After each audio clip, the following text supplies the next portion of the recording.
पहले तो प्रणाम सभी को, स्वागत है आपका आपके अपने परिवार पीजे प्लेनेट में। तो जैसा कि एसएससी जीडी के जो फिजिकल हैं वो स्टार्ट होने वाले हैं और उसके बाद मेडिकल भी होने हैं। इसके अलावा सीपीयू में भी मेडिकल होता है और दोनों में रूल्स रेगुलेशन सारे सेम चलते हैं और दोनों एमएचए के अकॉर्डिंग ही होते हैं। तो इस वजह से भाई एमएचए का जो लेटर रहता है उसके अकॉर्डिंग सीपीओ और एसएससी जीडी में मेडिकल होते हैं और उसी के सारी चीज़ों को पॉइंट टू पॉइंट देख के हमने ये वीडियो बनाई है और एक्सपीरियंस भी अपना पर्सनल उन चीज़ों में। तो इस वजह से इस वीडियो में सारी चीज़ें कवर की हैं और ये यूट्यूब की सबसे जो मास्टर वीडियो होने वाली है। इससे अच्छी हमें नहीं लगता यूट्यूब पे, पूरे यूट्यूब पे आपको कोई वीडियो मिलेगी। और इसमें हमने जितने भी पॉइंट्स हो सकते हैं जो मेडिकल टेस्ट के वो सारे कवर करें। सीपीओ या जीडी जो भी एग्ज़ाम हो, सब में जितने भी मेडिकल में जो पॉइंट पूछे जाते हैं आपकी आंख से लेकर हर छोटे से छोटा point, even private parts male female जिन पे कोई बात नहीं करता, वो सब भी अलग अलग एकदम बहुत अच्छे से डेप्थ में उन पे बात की है। तो बस इस वीडियो को अगर आप देख लेते हैं तो हमें नहीं लगता कि आप अगर की नॉलेज के बेसिस पे कम रहेंगे मेडिकल में। मीन्स अगर आपको प्रॉपर नॉलेज होगी तभी आप उसका क्योर कर पाएंगे। तो बस इससे प्रॉपर नॉलेज भी मिल जाएगी आपको और तरीके भी मिल जाएंगे कि कैसे आप इस चीज़ को सुधार सकते हैं और कैसे मेडिकल में पास हो सकते हैं। तो बस इस वीडियो को लास्ट तक देखिएगा। चलिए स्टार्ट करते हैं वीडियो को।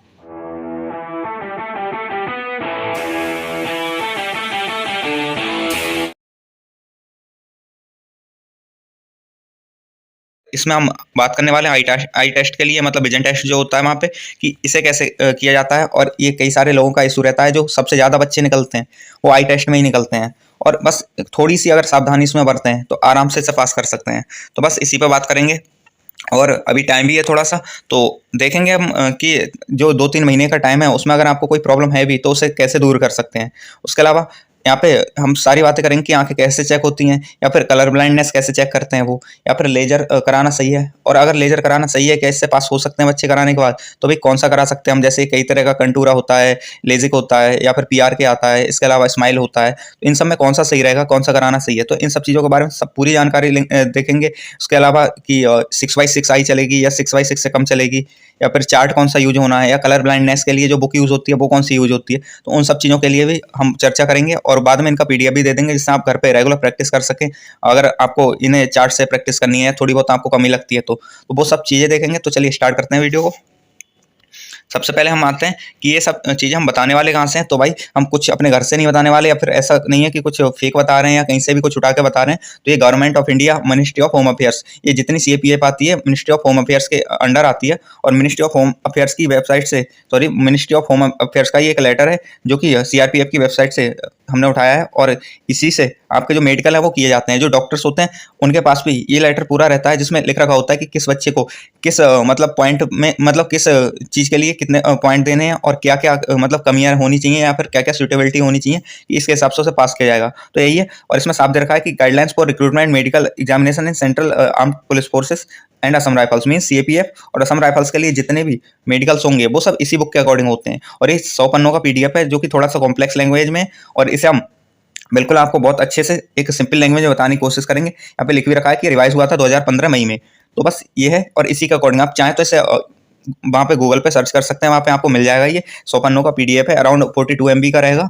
और इसमें सारे मेडिकल जो पॉइंट होते हैं या चीज़ें होती हैं वो सारी दे रखी हैं, लेकिन थोड़ी सी कॉम्प्लेक्स लैंग्वेज में, जिन्हें समझने के लिए आपको ना थोड़ा सा टाइम देना पड़ेगा। तो बस उसी को आपको हम सिंपल लैंग्वेज में बताने के लिए यहाँ पे आए हैं।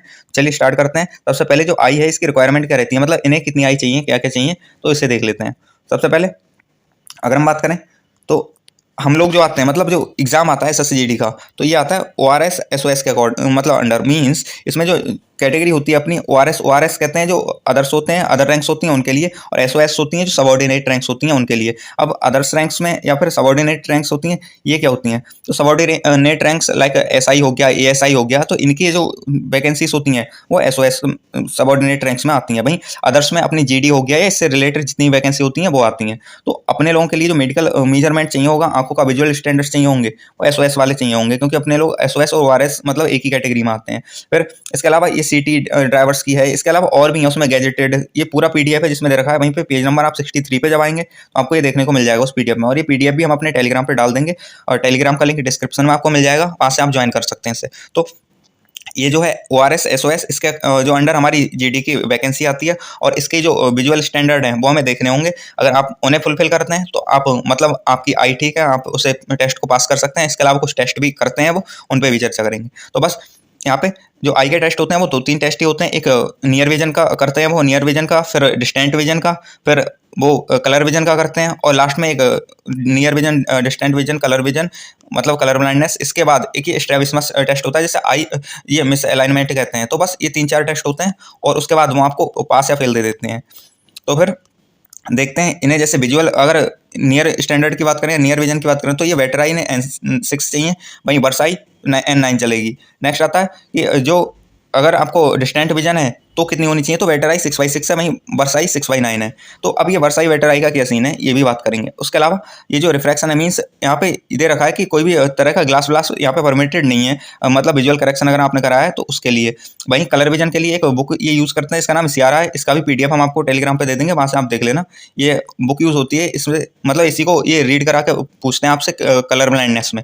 फिर आता है कि जो अब बेटर आई और वर्स्ट आई के बारे में समझ लेते हैं। तो आपकी जो राइट आई है, जो मतलब राइट हैंडेड बंदे होते हैं उनकी राइट आई की बात हो रही है, और लेफ्ट है तो लेफ्ट आई की। तो जो आपकी राइट आई है, जैसे कोई राइट हैंडेड बंदा है तो उसकी राइट आई जो है वो 6x6 होनी चाहिए, मतलब वो बेटर आई में 6x6 काउंट होगी। रीजन है क्योंकि अगर राइट हैंडेड बंदा है तो वो गन यूज़ करेगा, या फिर उसका ट्रिगर विगर दबाएगा, सब राइट हैंड से दबाता है, और जब वो फोकस करता है तो लेफ्ट आई बंद करनी होती है और राइट आई खोलनी होती है। तो इस टाइम जो बेटर आई 6x6 चाहिए राइटों से, और लेफ्ट आई जो है वो 6x9 भी चलेगी। तो बस ये है। बाकी एक आई 6x6 चाहिए, जो कि जिस हैंडेड बंदा है वो वाली आई चाहिए होती है। ऐसा ही वाइस वर्स, मतलब ऐसा ही दूसरे इंसान के लिए होगा जो लेफ्ट का मतलब यूज कर रहा होगा वो। तो कहने का आपकी जो वैकेंसी है इसमें जो आपका 6x6 और 6x9 दोनों चलती हैं, लेकिन राइट आई आपकी 6x6 होनी चाहिए। मीन्स जिस एंड को आपने लिखा है, हमने अभी जब फिजिकल दिखाया था आपको तो उसमें लिखवाया भी गया था, जो फिजिकल का अपना रिजल्ट दिखाया था आपको तो उसमें लिखवाया गया था कि आप कौन से हैंडेड है, मीन्स राइट हैंड से काम करते हैं लेफ्ट, वो इसी चीज़ के लिए था। तो यहाँ पे वही है कि आपने जो राइट आई, अगर राइट में हैंडेड बंदा है तो उसकी राइट आई 6x6 होनी चाहिए, वहीं लेफ्ट आई 6x9 चलेगी, और जो वो पढ़वाना चाहते हैं वो प्रॉपर आप पढ़ पाएँ। नेक्स्ट आते हैं, ये तो था कि कैसी कैसी आंख चलेगी। अब क्या क्या टेस्ट होते हैं 6x6 और 6x9 का, आपको अब क्लियर हो गया होगा कि 6x6 चलेगी या 6x9। तो एक आंख 6x6 होनी चाहिए और दूसरी 6x9 भी चलेगी। लेकिन जो आपकी मेन आई है, मीन्स जिसका यूज करेंगे आप गन के लिए या फिर जो हैंड है वो वाली आई, आपको 6x6 ही चाहिए होगी, बेटर आई। नेक्स्ट आता है डिस्टेंट विजन। वो कैसे चेक करते हैं, तो इसके लिए एक चार्ट रीडिंग कराते हैं, सामने 25 फीट की डिस्टेंस पे एक चार्ट लगा देते हैं और वो आपको पढ़ना होता है। जैसा कि इस तरह का चार्ट होता है कुछ, ये है। इसके अलावा 1-2 चार्ट और यूज़ होते हैं, इनका भी PDF हम ग्रुप में दे देंगे। इसके अलावा अगर आप खरीदना भी चाहते हैं तो अमेजन की लिंक या फ्लिपकार्ट की लिंक दे देंगे, जिससे आप खरीद सकते हैं और घर पर रेगुलर प्रैक्टिस कर सकते हैं। जिसको भी लगता है कि नहीं मेरा नहीं हो सकता, मेरी 6x9 है, मैं लास्ट लाइन पढ़ने में प्रॉब्लम कर रहा हूँ, तो उन सब चीज़ों की प्रैक्टिस अगर आप करेंगे तो उससे हो जाएगा। क्योंकि पिछली बार भी कई सारे बच्चे ऐसे थे जिनका 6x9 था, और उन्होंने जैसे ही वो अंदर गए तो नीचे वाली लाइन प्रॉपर अपने मन में ही रट ली थी। जब डॉक्टर ने पूछा कि ये क्या है तो उन्होंने सारा ऐसा ही बता दिया, क्योंकि पहले ही रट चुके थे वो। तो बस वो करके आप भी मतलब रेगुलर प्रैक्टिस में रखेंगे उसे, तो आप भी अगर थोड़ी सी भी प्रॉब्लम होगी तो उसे मतलब फेस कर पाएंगे आसानी से। तो बस ये है। यहाँ पे ये डॉक्टर पूछता है कि इसका जो मतलब ई है, इसका नीचे से मतलब बंद पार्ट किधर है या खुला पार्ट किधर है, इस तरह से। या फिर ABCD पूरी पढ़वा के देखते हैं, या बीच बीच से कोई जैसे O पूछ लिया या ये पूछ लिया D है, तो इस तरह से पूछ लेते हैं। उसके अलावा ये पूछते हैं कि ये लेफ्ट को खुला हुआ है या राइट को खुला हुआ है ये। इसके अलावा एक हिंदी की होती है जिसमें मतलब छोटा बड़ा ये सब चीज़ें लिखी होती हैं, काका का। उसके अलावा एक मैथ की भी रहती है। तो इस तरह की 3-4 सीट होती हैं जो वो पढ़वा के देखते हैं। अब ये 3 हमने आपके लिए एक मतलब ऐसे लगा रखा है कि जिससे आप थोड़ा सा समझ पाएँ। बाकी इनके PDF हम बेटर क्वालिटी में आपको ग्रुप पे प्रोवाइड करा देंगे, वहाँ से आप देख सकते हैं, और सारी जितने भी यूज़ होते हैं सारे चार्ट प्रोवाइड करा देंगे। नेक्स्ट आते हैं नियर विजन। तो नियर विजन चेक करने के लिए वो बस एक छोटी सी बुक होती है, उसमें कुछ लाइन अलग अलग तरह से लिखी होती हैं। कोई बहुत ज़्यादा मोटी लिख रखी होती है, कुछ बहुत ज़्यादा पतली लिख रखी होती है, तो उन्हें आपको वो पढ़वाते हैं। अगर आप वो पढ़ पाते हैं तो आपका नियर विजन का भी टेस्ट हो जाता है। ये पढ़ना मतलब सबके लिए ईजी रहता है, क्योंकि रेगुलर आप घर पे ही बुक पढ़ते हो, तो इससे पढ़ने में कोई दिक्कत नहीं है। और वहीं ये जो आपसे पढ़वाते हैं और इसमें 1-2 आप मिस्टेक भी कर देते हो तो कोई इशू नहीं है, वो आपको पास कर देते हैं। लेकिन बहुत ज़्यादा मिस्टेक, अगर उन्होंने 11-12 वर्ड पूछे, 11-12 में से 10 भी आपने सही बता दिए, तो फिर आपका हो जाएगा, कोई दिक्कत नहीं है। नेक्स्ट आगे चलते हैं। तो फिर आता है ये कलर ब्लाइंडनेस टेस्ट। इसके लिए वो ये जो सियारा बुक आती है, सियारा का PDF हम दे देंगे, तो वो यूज़ करते हैं। उसमें कुछ इस तरह से आपको मतलब सर्कल्स बने हुए दिखाई देते हैं, और वो पूछते हैं कि यहाँ पे कौन सा नंबर है। तो जैसे यार 12 विजुअल हो रहा है, इधर 29 विजुअल हो रहा है, तो इस तरह से वो आपसे पूछते हैं कि कौन सा नंबर यहाँ विजुअल है, वो आपको बताना पड़ेगा। इसके अलावा कुछ लाइन बन रखी होती हैं, वो पूछते हैं कि कौन सी लाइन है, इस पे फिंगर आपको चलानी है, तो उस पे फिंगर आपको चलानी होती है। जैसे यहाँ पे 45 लिखा हुआ दिख रहा है, इधर 74 दिख रहा है, तो उन्हें बताना होता है ये। लेकिन ये बहुत ज़्यादा विजुअल है, क्योंकि PDF थोड़ा सा क्लियर किया है हमने, लेकिन इतना ज़्यादा विजुअल वहाँ नहीं होता है। जैसे यहाँ पे जैसे ये 73 है, कुछ ऐसा दिख रहा होता है वहाँ। या फिर यहाँ पे फिंगर चलाने को बोलते हैं कि ये जो लाइन दिख रही है उस पर आप फिंगर चला दीजिए। जैसे ये लाइन है यहाँ पे, तो इस तरह से आपको फिंगर चलानी होगी वहाँ पे। बस इतना करा के वो आपको इसमें कलर विजन में पास कर देते हैं। नेक्स्ट आता है फिर एक और टेस्ट होता है जिसमें वो, इसे हम बोलते हैं स्ट्रैबिस्मस या फिर आई मिसअलाइनमेंट। मतलब आपने देखा होगा कुछ लोगों की आंखें, एक आंख कहीं भी चल रही होती है, एक कहीं भी चल रही होती है, मतलब ये मिसलाइंड होती हैं। अगर आप अपने जो लोकल लैंग्वेज उसमें बोलें तो इसे बैंगापन बोलते हैं। जैसे ये है, इनकी एक आंख इस तरफ चल रही है और एक सामने को है। ऐसे ये इनकी एक ये नीचे को है और एक ये ऊपर हो रखी है। मतलब इनके अलग अलग नेम होते हैं, उससे आपने मतलब नहीं है, आपने देखना है कि इसे चेक कैसे करते हैं। जैसे ये है, इनकी आई में थोड़ा सा चेंजेस है ना, या फिर आप यहाँ देख सकते हैं, यहाँ क्लियर विजिबल है।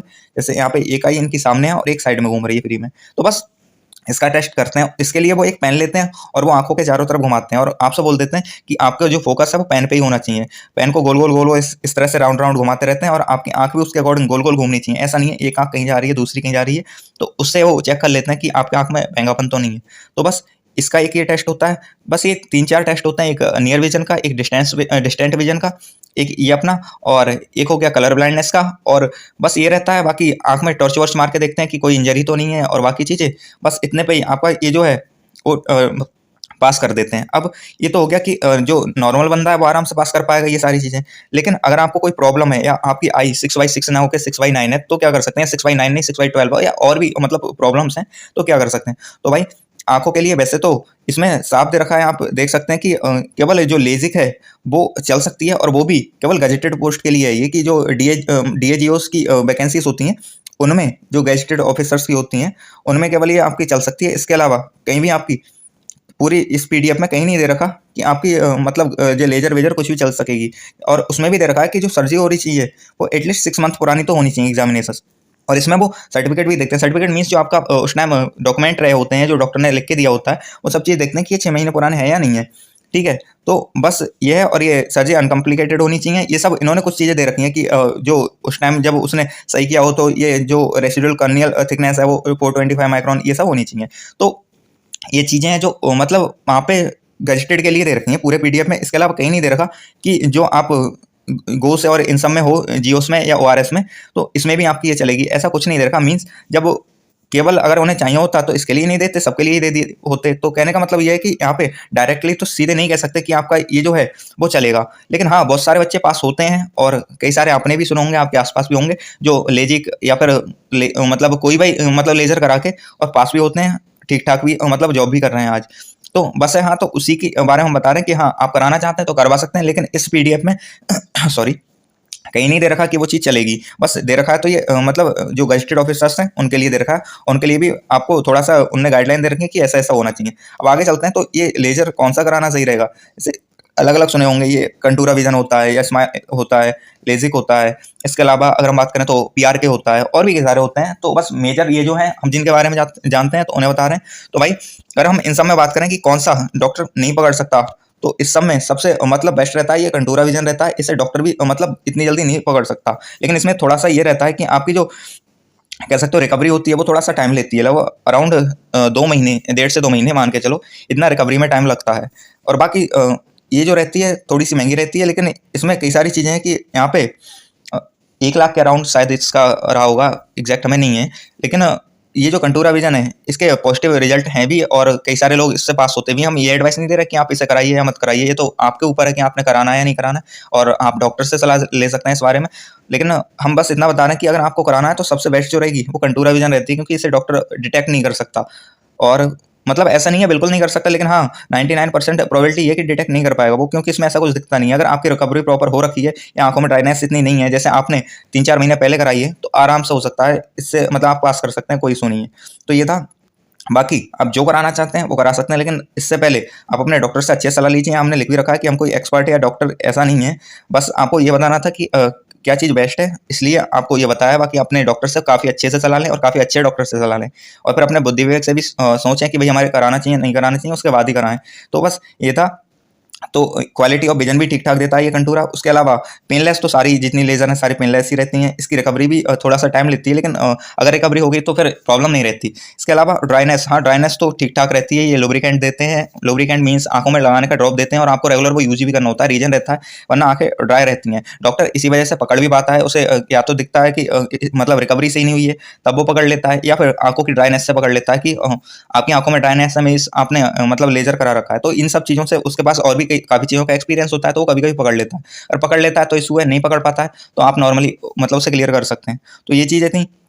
बाकी और भी अगर जो टिप्स हैं, तो जैसे आप, ये तो था कि जो लोग कराना चाहते हैं उनके लिए था, लेकिन जो लोग नहीं कराना चाहते और उनकी आई जो है 6/6 या 6/9, मतलब 6/6 है तब तो कोई इशू नहीं है, लेकिन अगर 6/9 है और वो सही से मतलब सारी चीज़ें विजुअल है उन्हें, वो चार्ट भी प्रॉपर पढ़ पाते हैं, कभी कभी एक दो लेटर मिस्टेक हो जाती है तो उन्हें क्या करना है, तो उनके लिए सबसे अच्छा है कि आप इस सब के चक्कर में नहीं पड़े। आपने जब बहुत माइनर सी प्रॉब्लम है तो आप इसे मतलब रेगुलर एक्सरसाइज से या बाकी चीज़ों से सही कर सकते हैं, जैसे अच्छा खा के, उसके अलावा मोबाइल को थोड़ा सा स्किप करके, चश्मा उश्मा पहन के, और इन सब चीज़ों से कर सकते हैं। बाकी प्रैक्टिस से सबसे मेजर चीज़ है प्रैक्टिस, क्योंकि कई सारे बच्चे ऐसे होते हैं जो मतलब उनकी 6/9 होती है और लास्ट लाइन बिल्कुल नहीं दिखती उन्हें, लेकिन वो फिर भी पास कर जाते हैं। हमारे बैच में भी थे, हमारा एक दोस्त है जो कि मतलब उसने ज्वाइन नहीं किया है, बीएसएफ मिली थी उसे, 6/9 है उसकी और लास्ट लाइन थी, उसे लग रहा था कि रीमेडिकल मिल जाएगा उसे, क्योंकि लास्ट लाइन वो अच्छे से पढ़ नहीं पाया था, लेकिन डॉक्टर ने कमी कर दी थी कि लास्ट लाइन पूरी अच्छे से उसे पढ़वाई ही नहीं, मतलब उससे ऊपर वाली लाइन को ही उससे पढ़वाया और लास्ट लाइन में एक दो वर्ड पूछे जो कि वो पहले से रट चुका था, तो उसमें एक आध तो उसने गलत कर दिया था, तो उसे लग रहा था कि शायद रीमेडिकल मिल जाएगा, लेकिन ऐसा कुछ नहीं हुआ।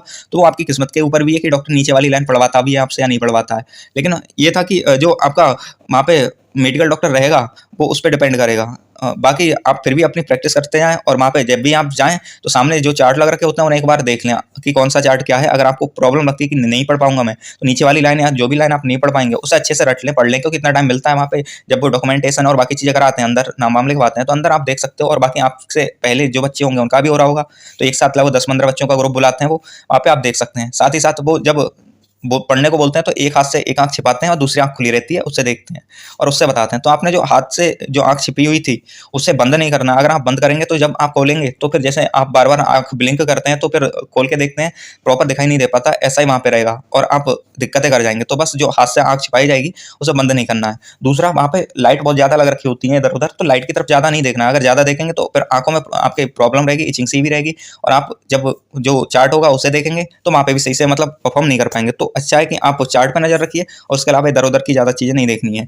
फिर ये था, और रेगुलर आप अगर प्रैक्टिस करना चाहते हैं तो टेलीग्राम से ये पीडीएफ्स हम डाल देंगे, वो डाउनलोड कर लेना और बार बार उन्हें देखते रहना। साथ ही साथ आप जो विटामिन होती हैं, विटामिन ए की टैबलेट्स आती हैं, कैप्सूल्स आते हैं, उन्हें ले सकते हैं। साथ ही साथ अगर किसी को लगता है कि बहुत मतलब थोड़ा ही विजन उनका प्रॉब्लम में है तो वो चश्मा बनवा ले, वो वहीं पे चश्मा उससे रोक देगा। और बाकी प्रिकॉशंस लेते रहें, ज़्यादा मोबाइल यूज़ नहीं करें या फिर ऐसी कुछ चीज़ का यूज़ नहीं करें बहुत ज़्यादा, मतलब आंखों से रिलेटेड चीज़ों, मतलब ऐसा नहीं देखें जिससे आंखों को हार्म हो सकता है। एक्सरसाइज प्रॉपर करते रहें तो उससे आपकी जो विजन होगा वो ठीक रहेगा। साथ ही साथ आप मेडिकल भी अच्छे से क्वालिफाई कर पाएंगे। तो ये सब इसमें हम देखने वाले हैं कि नाक और कान कैसे चेक होते हैं। यहाँ पे हम सारी चीज़ें देखेंगे कि नाक कान मेडिकल में कैसे चेक किए जाते हैं या फिर कौन कौन से पॉइंट दिए जाते हैं। नाक में एक पॉइंट होता है डीएनएस, इसे डेविएटेड सेप्टम बोलते हैं या डेविएटेड ये नेजल सेप्टम बोलते हैं। तो इसका क्या इलाज है, क्योंकि ये जो होता है काफ़ी प्रॉब्लम देता है और कई सारे बच्चों को होता है। इसमें क्या होता है, नाक की हड्डी थोड़ी सी टेढ़ी होती है। अब बाकी सारी चीज़ों में बात करेंगे, चलिए स्टार्ट करते हैं वीडियो। सबसे पहले आते हैं तो ये जो लेटर है, हमने कई बार बताया है पिछली वीडियोस में भी और यहाँ भी बता रहे हैं कि गवर्नमेंट ऑफ इंडिया के जो मिनिस्ट्री ऑफ होम अफेयर्स है, जिसके अंडर ये सारी CAPFs आती हैं, तो वहाँ का लेटर है। ये बिल्कुल रियल लेटर है और इसी से सारी चीज़ें वहाँ चेक होती हैं।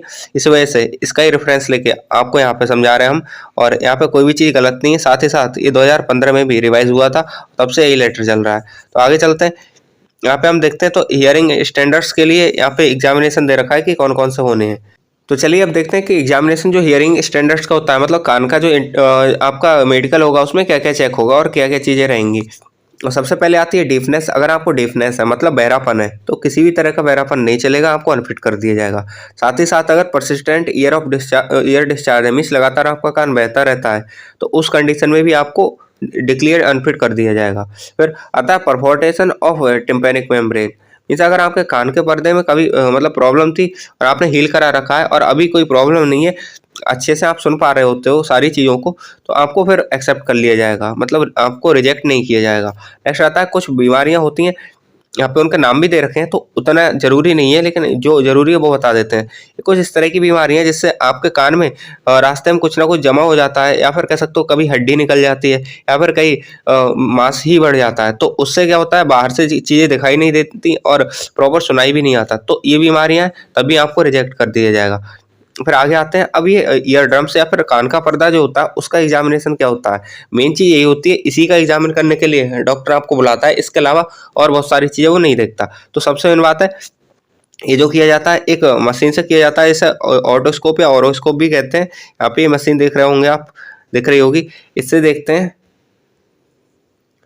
और ये मशीन यूज़ की जाती है वहाँ पे, ठीक है। इससे आपके कान के अंदर देखा जाता है और उसके बाद आपको अगर आपका ईयर ड्रम अगर ठीक है उससे विजुअलाइज करके देखा जाता है, अगर ठीक है तो कोई दिक्कत नहीं है आपको। फिर यही मेडिकल होता है कान का, मेनली इसी को देखने के लिए डॉक्टर यूज मतलब आपको बुलाता है। तो बस अगर ये सही है आपका तो आपको इसमें फिट दे देता है। नेक्स्ट आता है हियरिंग टेस्ट भी किए जाते हैं, कुछ हियरिंग टेस्ट किए जाते हैं, मतलब यहाँ पे लिख रखा है, वैसे मेडिकल में हियरिंग टेस्ट इतना ज़्यादा नहीं होता।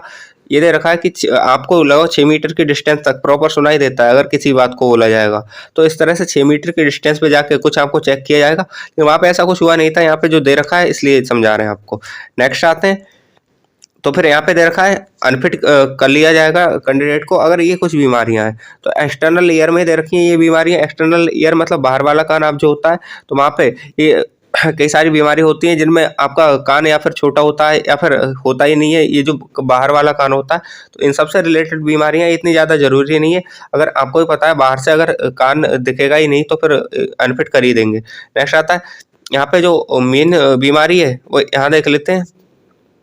यहाँ पे टिम्पेनिक मेम्ब्रेन जो है उसकी सबसे मेन बात यही देखते हैं, कान के पर्दे से रिलेटेड चीज़ें देखते हैं और यही वहाँ पे मेडिकल में देखी जाती हैं। इसके अलावा और बाकी ये जो दे रखा है इसका कोई औचित्य नहीं रहता और ना ही वो वहाँ पे चेक करते हैं। तो existence perforation of the tympanic membrane और history of surgery, correct perforation during the preceding 120 days, मतलब आपने जो कान का कह सकते हो कोई जो टिम्पेनिक मेम्ब्रेन पे कुछ भी कराया, टिम्पेनिक मेम्ब्रेन या फिर आप कह सकते हो कान के पर्दे को आपने ठीक कराया, क्योंकि अब ऑपरेशन भी संभव है, दूरबीन से आपने सुना होगा।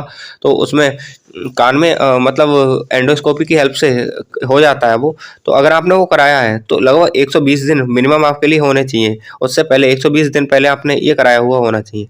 नेक्स्ट आते हैं, अब नाक के सारे पॉइंट्स देख लेते हैं। तो चलिए देखते हैं नाक के कौन कौन से पॉइंट हो सकते हैं। तो अगर हम नाक की बात करें तो यहाँ पे 2 ही पॉइंट मेजरली डॉक्टर चेक करता है। एक तो आपका ये डेविएटेड नसल सेप्टम या फिर ये एट्रोपिक राइनाइटिस बोल सकते हो आप, डीएनएस बोलते हैं, एक ये पॉइंट रहता है और एक वो पॉलिप का पॉइंट रखता है। तो बस जो नाक में लोगों के पॉलिप आ जाता है, मीन्स नाक की खाल बढ़ जाती है। तो बस ये 2 पॉइंट चेक करता है वो अच्छे से, और अगर ये नहीं होते तो वो फिट दे देता है आपको। जैसे ये डीएनएस है, ये एट्रोपिक राइनाइटिस बोलते हैं जैसे, या फिर एक आपका रहता है कि आपकी नाक में थोड़ी सी खाल बढ़ जाती है जिसी को हम पॉलिप कहते हैं, नसल पॉलिप। तो ये नहीं होना चाहिए, या फिर है तो इसका प्रॉपर आपका काफ़ी टाइम पहले का इलाज होना चाहिए। तो देख लेते हैं यहाँ पे कुछ पॉइंट्स जो दे रखे हैं जो मेनली मेडिकल में डिस्क्वालीफाई कराते हैं आपको, तो उसे देख लेते हैं। एक तो हमने बताया था ये एट्रोपिक राइनाइटिस या फिर डीएनएस कह सकते हो आपको। अगर डीएनएस की बात करें तो डेविएटेड नसल सेप्टम होता है, मींस आपकी नाक ना थोड़ी सी डेविएट होती है, ये जो बीच वाली हड्डी होती है नाक की थोड़ी सी डेविएट हो रखी होती है, जैसे यहाँ पे ये दे रखा है। तो ये जो हड्डी है थोड़ी सी डेविएट है इनकी, इधर का जो साइज है वो थोड़ा सा अलग है और इधर का साइज अलग है, बिकॉज क्योंकि ये जो बीच वाली हड्डी है ये थोड़ी सी डेविएट हो रखी है। अगर हम इसे थोड़ा सा सही से देखना चाहें तो ऊपर थंबनेल पे जो फोटो लगाया था वो बहुत अच्छे से इसे समझा रहा है। जैसा कि यहाँ देख सकते हैं आप, ये देखिए इनकी जो नाक है बीच से ये डेविएट हो रखी है, ये जो बीच वाली हड्डी है ये डेविएट हो रखी है, इसी को हम जो बोलते हैं वो डेविएटेड नसल सेप्टम या फिर डीएनएस का पॉइंट बोलते हैं। और ये जो पॉलिप है ये नाक में थोड़ी सी खाल बढ़ रखी है अंदर को, इसी को हम नसल पॉलिप बोलते हैं। और इन दोनों चीज़ों में अगर आपके हैं तो वो अनफिट दे देता है डॉक्टर। अब आगे बात करते हैं और क्या पॉइंट है इसमें। तो ये तो नसल पॉलिप और इसके पॉइंट्स की हमने बात कर ली। उसके अलावा अगर आपकी रेगुलर नाक बहती रहती है तो उसका भी पॉइंट है, याद दे रखा है, और इन सिचुएशन में आपको अनफिट डिक्लेयर कर दिया जाएगा। नेक्स्ट आता है कुछ कंडीशंस होती हैं जो नाक के अलावा, क्योंकि नाक और मुंह लगभग एक ही पार्ट आते हैं आपके, पूरे जितना भी आपका ये रहता है सब रेस्पिरेटरी सिस्टम का पार्ट रहता है। तो इसमें आपके ये एनिमैलिटी ट्रैक्ट हो गई, या फिर माउथ कह सकते हो, टंग कह सकते हो, या बाकी थ्रोट, फेरिंग्स, लैरिंग्स, ये सब चीज़ें होती हैं। और इनमें यह है कि कोई प्रॉब्लम रहती है या फिर आपको थोड़ी सी नोज इंटरफेरेंस विद च्यूइंग, अगर आपको लगता है कि चबाने में थोड़ी सी नाक में प्रॉब्लम होती है, या गटकने में, या फिर मतलब जो स्वेलो करने में या सांस लेने में कुछ प्रॉब्लम होती है, तब भी आपको अनफिट दे दिया जाएगा। तो ये कुछ पॉइंट थे, इनमें सबसे मेन पॉइंट जो नाक का है बस यही है, नसल पॉलिप और ये डीएनएस, और इन दोनों का इलाज आराम से हो जाता है, आप कहीं भी करा सकते हैं। यहाँ पे जो नसल पॉलिप का है तो इसका ऑपरेशन करके इसे हटा दिया जाता है, जो एक्स्ट्रा खाल हो रखी होती है, जैसा कि यहाँ फोटो में दिख भी रखा है। साथ ही साथ इसका डीएनएस का भी अपना जो वो है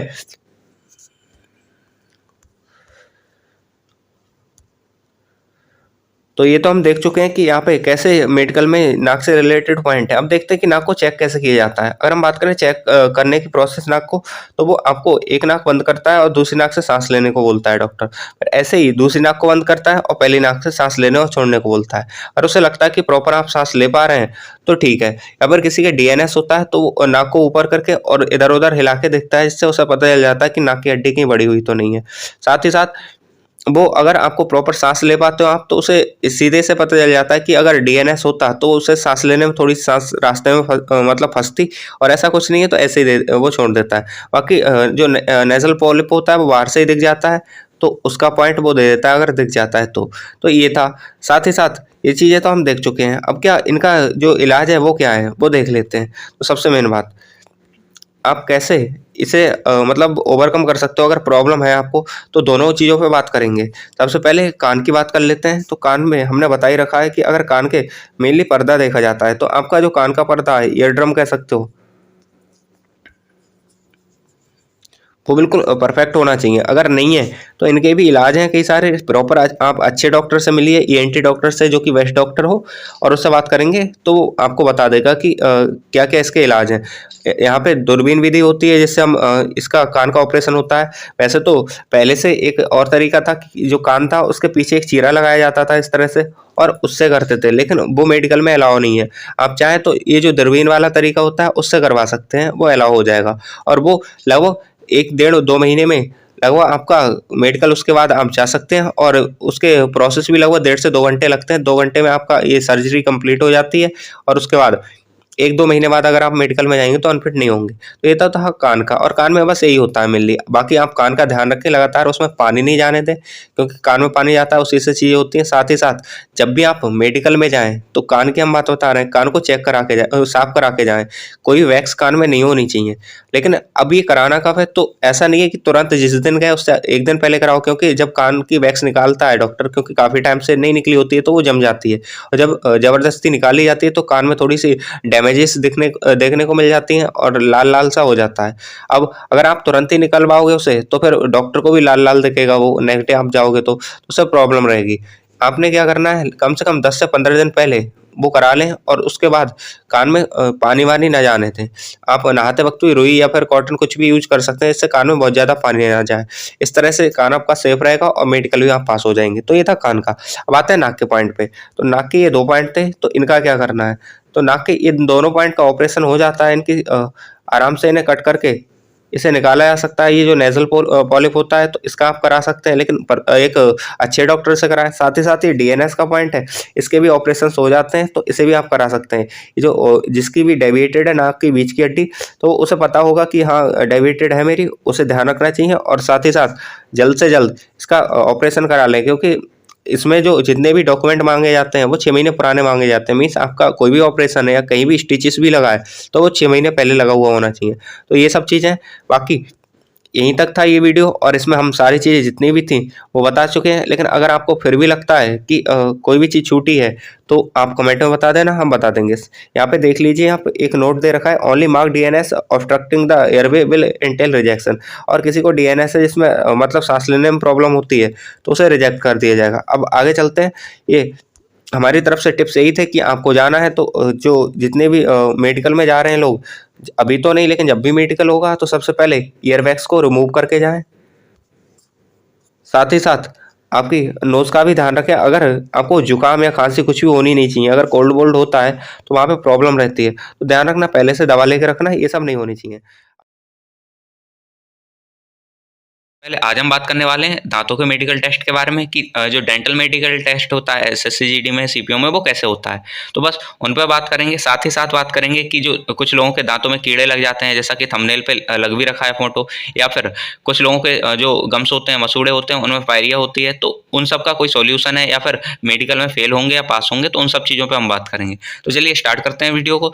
सबसे पहले एक बात बता देते हैं कि कल भी बताया था हमने कि जो जितनी भी चीज़ें हम बताएंगे वो मिनिस्ट्री ऑफ होम अफेयर्स का जो पुलिस डिवीजन सेकंड का ये लेटर है, इसी के हिसाब से बताएंगे। और इसमें सारी गाइडलाइंस दे रखी हैं रिक्रूटमेंट के लिए, मेडिकल एग्जामिनेशन के जो सेंट्रल आर्म्ड पुलिस फोर्सेस या सीएपीएफ का होता है, साथ ही साथ असम राइफल्स का। तो उसके हिसाब से कोई भी चीज़ फेक नहीं है और सारी चीज़ें जो हैं वो गवर्नमेंट की वेबसाइट से, सीआरपीएफ से उठाई गई हैं। तो यहाँ पे कुछ गलत होने की संभावना भी नहीं है। तो चलिए स्टार्ट करते हैं आगे की चीज़ों को।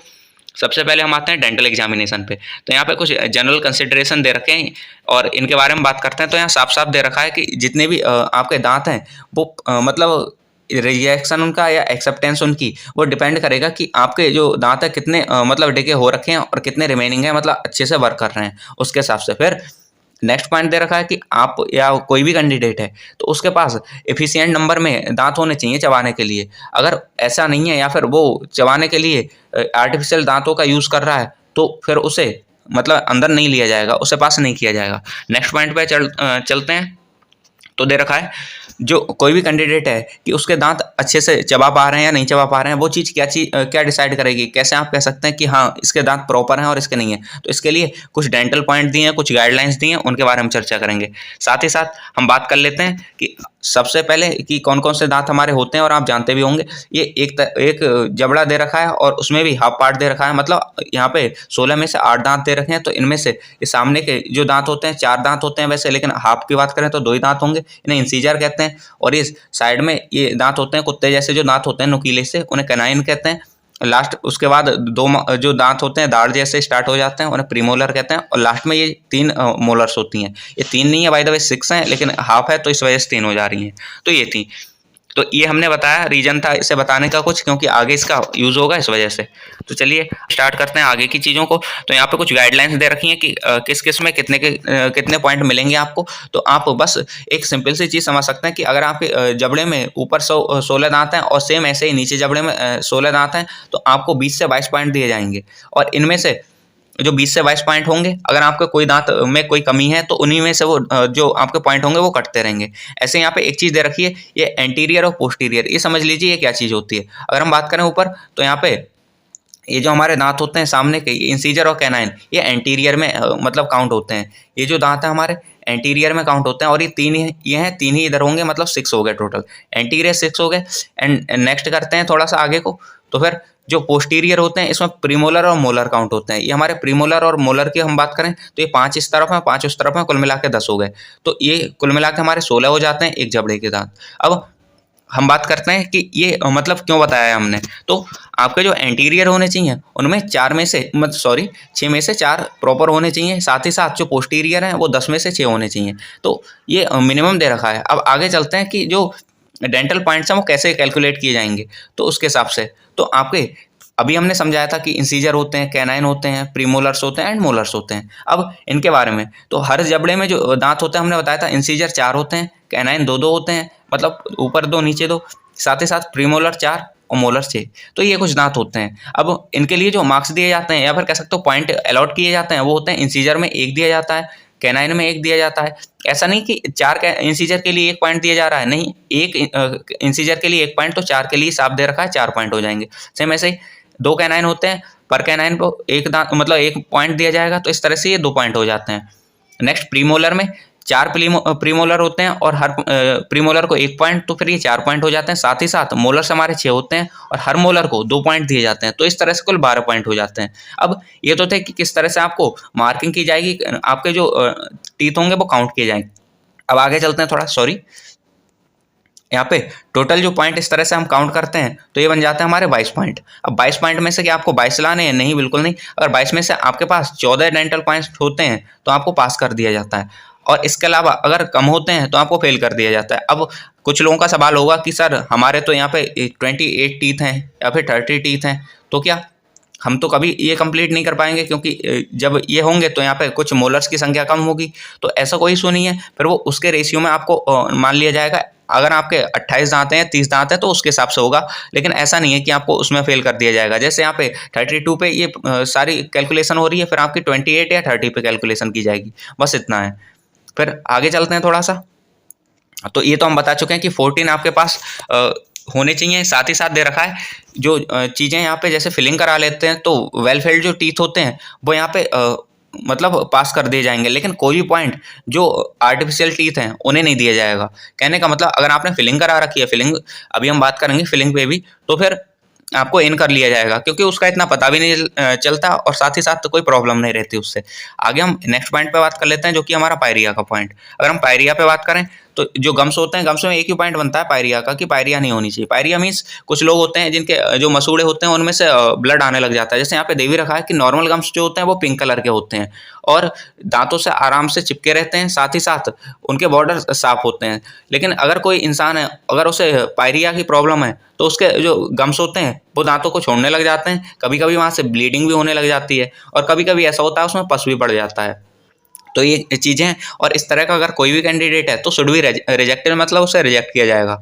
लेकिन अगर पायरिया थोड़ी बहुत है और दांत बिल्कुल ठीक ठाक वर्क कर रहे हैं, कोई समस्या नहीं है, तो फिर उसे एक्सेप्ट किया जा सकता है। तो ये चीज़ें उन्होंने दे रखी है साफ साफ कि पायरिया का अगर कोई है, वैसे तो इसका ट्रीटमेंट भी है, लेकिन अगर कोई बंदा होता है तो वो इस पर मतलब फेल कर दिया जाएगा अगर उसे मतलब ठीक लेवल की पायरिया है तो। अगर नॉर्मल है तो कोई दिक्कत नहीं है।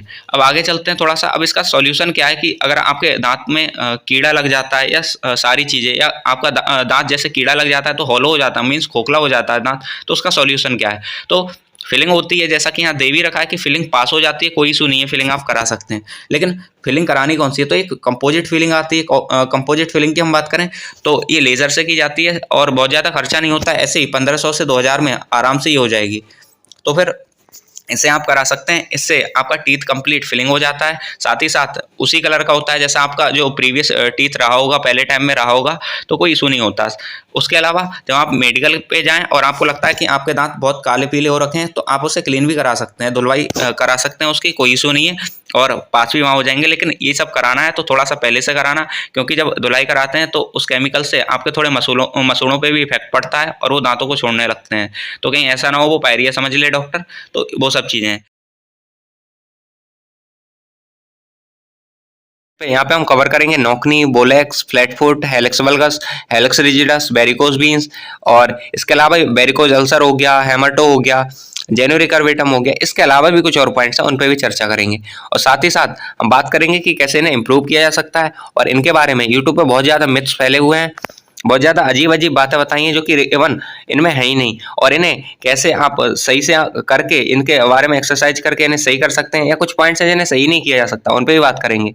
और इतना भी हम बताते हैं कि यूट्यूब पे इससे अच्छी आपको इन टॉपिक्स पे वीडियो नहीं मिलेगी, और ना ही एक साथ इतने टॉपिक्स आपको मिल जाएं। तो बस ये है, अगर मिलते भी हैं आपको तो कमेंट जरूर करिएगा, वहाँ हम देखेंगे भी। ठीक है, तो चलिए स्टार्ट करते हैं वीडियो को और इनके बारे में मिथ्स भी जानेंगे जो अलग अलग चैनल वालों ने, टीचर्स ने फैला रखे हैं, जबकि वास्तव में ऐसा कुछ है ही नहीं। तो चलिए आगे चलते हैं।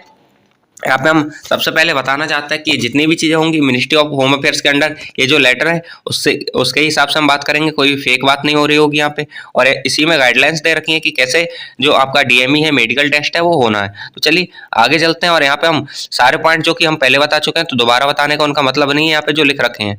अब आगे चलते हैं। तो यहाँ हमारा पहला पॉइंट आता है नोकनी का, जिसे हम जेनुवेल्गस भी कहते हैं। अब ये जेनुवेल्गस क्या होता है, इसे देखते हैं और कैसे मेजर किया जाता है। तो यहाँ पे ये जो घुटने होते हैं वो मिल जाते हैं, लेकिन इसका मेजरमेंट घुटने से नहीं किया जाता है। यहाँ पे ये जो आपके एंकल होते हैं उससे किया जाता है कि कितनी डिस्टेंस होनी चाहिए। और ज़्यादातर यूट्यूब पे इसी के बारे में मिथ फैला हुआ है कि अगर आपके ये घुटने मिल रहे हैं तो आपको नोकनी है। ऐसा बिल्कुल नहीं है। हाँ, ये एक तरीका है पहचानने का कि हाँ घुटने मिल रहे हैं तो नोकनी है, लेकिन डॉक्टर जो मेजर करता है वो यहाँ से करता है। साथ ही साथ यूट्यूब पे बहुत सारी वीडियोस मिल जाएंगी, अलग अलग तरह के अतरंगी आपको आइडियाज़ मिल जाएंगे कि आपको पैर टाइट करके खड़ा होना है जिससे डॉक्टर को नहीं पता चले, या फिर आपको पैर पीछे करके खड़ा होना है। तो ऐसा बिल्कुल नहीं करना है, क्योंकि अगर ऐसा करेंगे तो आप साथ इसमें तो प्रॉब्लम करेंगे, साथ ही साथ अपने पैरों में कुछ और भी डिफॉर्मिटी जैसा उसे मतलब प्रतीत करा रहे होंगे। वो डॉक्टर बहुत ज़्यादा एक्सपीरियंस्ड होते हैं, तो उन्हें सारा पता होता है कि बच्चा क्या कर सकता है या फिर इसे कौन सी डिफॉर्मिटी है, तो वो देखते ही पहचान लेते हैं। आपको बहुत ज़्यादा हाथ पैर को ऊट-पटांग तरीके से चलाने की ज़रूरत नहीं है, वरना उन्हें ये लगेगा कि आप होशियारी दिखा रहे हैं, तो आपको रिमेडिकल भी दे सकते हैं। साथ ही साथ अगर आपको डिफॉर्मिटी है तो इसे एक्सरसाइज से भी सही किया जा सकता है, और इसे कैसे मेजर करते हैं वो हम देख लेते हैं। तो यहाँ पे एक लकड़ी का ब्लॉक होता है, उसका यूज किया जाता है। यहाँ पे ये एंकल के बीच की ये जो डिस्टेंस होती है ये मेजर की जाती है, इसी से पता चल जाता है कि आपको नौकनी है या नहीं है। तो यहाँ पे आप देख सकते हैं ये जो लकड़ी का ब्लॉक है इससे मेजर करते हैं यहाँ पे डिस्टेंस, और ये जो डिस्टेंस है मिनिमम डिस्टेंस जो होनी चाहिए हमारी 5 सेंटीमीटर होनी चाहिए, 5 सेंटीमीटर से कम नहीं हो। यहाँ पे जो मैन में होती है वो 5 सेंटीमीटर होनी चाहिए। अगर a separation of internal malleoli over 5 centimetre will be disqualification, ये डिस्क्वालीफाई हो जाते हैं आप यहाँ पे। लेकिन फीमेल में यही जो रहती है वो 8 सेंटीमीटर रहती है। आप यहाँ देख सकते हैं फीमेल में 8 सेंटीमीटर, साथ ही साथ मेल में 5 सेंटीमीटर जो कि नॉर्मल होती है। इसके लिए आप एक्सरसाइज कर सकते हैं, एक्सरसाइज हम बता देंगे लेकिन अभी नहीं, क्योंकि अगर इस वीडियो में बताया तो ये बहुत लंबी हो जानी है। नेक्स्ट चलते हैं वोलेक्स पे आते हैं। वोलेक्स होता है, इसी को हम वोलेक्स के अलावा ये सॉरी वोलेक्स को हम इमेज से समझ लेते हैं यहाँ पे, और वोलेक्स को ही हम जेनोवायरस भी कहते हैं। यहाँ पे आप देख सकते हैं इनमें क्या होता है, जो आप घुटने की जो डिस्टेंस होती है वो बढ़ जाती है, बहुत ज़्यादा बढ़ जाती है, और इसका मेजरमेंट भी यहीं से किया जाता है। 7 सेंटीमीटर है ये नॉर्मल है, अगर इससे ओवर हो जाता है, मोर देन 7 सेंटीमीटर हो जाता है, तो यही आपका वोलेक्स का कारण बन जाता है। और यहाँ पे वोलेक्स इसे ऐसे भी इसीलिए भी कहते हैं क्योंकि ये आपके जो पैर होते हैं वो जैसे हो जाते हैं, तीर जैसे हो जाते हैं, देख ही सकते हैं आप, ये रहा ये। और फिर आगे आते हैं, एक पॉइंट आता है जेनु रिकर्वेटम, जिसे हम आगे भी कवर करेंगे क्योंकि इसके बारे में बातचीत आगे भी होगी, तो यहाँ पे अभी कोई बात नहीं करते हैं, आगे चलेंगे। आगे चलते हैं तो ये हमारे ये 2 पॉइंट हो जाते हैं वोलेक्स के और नॉकनी के। इनका मेजरमेंट इसी तरह से होता है, ब्लॉक से आपको बिठा के लेटा के किसी भी तरह से कर सकते हैं वो, ये हमारा भी किया गया था। तो आगे चलते हैं अब थोड़ा सा, यहाँ आता है flat feet. Next point flat feet की अगर हम बात करें, या फ्लैट फुट भी कहते हैं इसमें, यहाँ पे आपका जो नीचे से तलवा होता है पैर का वो फ्लैट हो जाता है, और ये डिफॉर्मिटी होती है। इसमें इम्प्रूव करने में, इसमें सही करने में बहुत दिक्कतें होती हैं, इवन सही भी नहीं हो पाती। यहाँ पे आप देख सकते हैं नीचे से इसका पैर बिल्कुल फ्लैट हो रखा है। इवन हमारा नॉर्मल पैर जो होता है वो कुछ इस तरह का होता है, इस तरह से कर्व होता है। अगर कर्व नहीं है आपका तो फ्लैट फिट की कैटेगरी में आ जाता है, जैसा कि यहाँ पे ये देख सकते हैं आप। अब इसको कैसे सही किया जा सकता है या फिर कैसे चेक किया जाता है ये भी देखते हैं। सबसे पहले इसका चेक, एक तो आपको सीधे खड़ा करते हैं और फिर पैर उठवा के देखते हैं। एक हाथ से आप पैर ऊपर को पकड़ के तलवा दिखाते हैं डॉक्टर को, और नीचे से अगर फ्लैट होता है तो फ्लैट फिट दे देता है। फिर इसका सेकेंड टेस्ट भी किया जाता है, आपको एक पानी की तरफ ले जाया जाता है, पानी में आपका पैर रखवाते हैं और उसके बाद आपको चलवाने के लिए बोलते हैं। आप चलते हैं तो नॉर्मल जो पैर होता है वो कुछ इस तरह से अपना जो निशान होता है वो कुछ इस तरह से छोड़ता है। वहीं अगर आपका फ्लैट फुट हो रखा है तो आपका पूरा चौकोर निशान बन जाता है, जिससे डॉक्टर को पता चल जाता है कि आपको फ्लैट फीट है। तो ये होता है।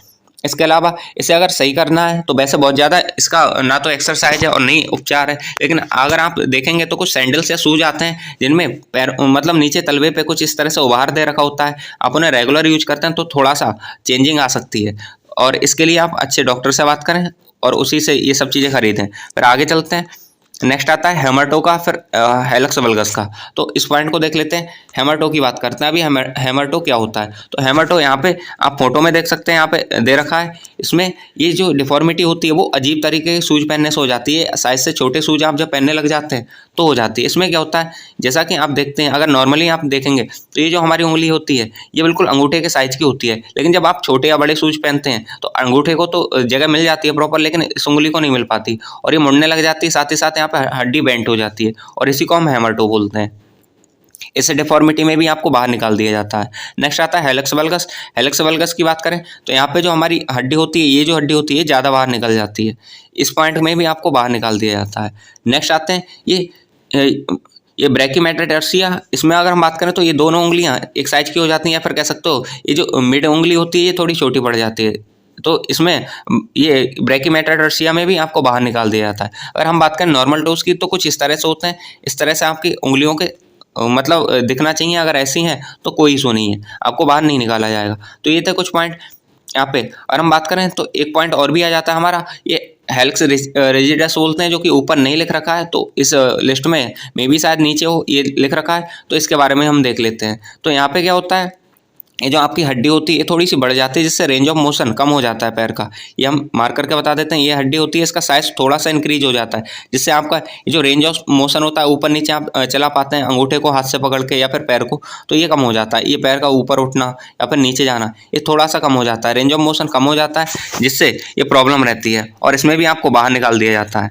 नेक्स्ट आते हैं ये जेनु रिकर्वेटम, जिसके बारे में हमने बोला था अभी नीचे बात करेंगे, तो ये पॉइंट आ जाता है, इसके बारे में भी चर्चा कर लेते हैं। जेनु रिकर्वेटम, इसमें क्या होता है, जो नॉर्मल फुट होता है हमारा कुछ इस तरह से होता है, नॉर्मल पैर होता है ऊपर से नीचे तक कुछ इस तरह से होता है। वहीं ये जो जेनु रिकर्वेटम होता है ये कुछ इस तरह से हो जाता है, कर्व बन जाता है हमारे पैर का।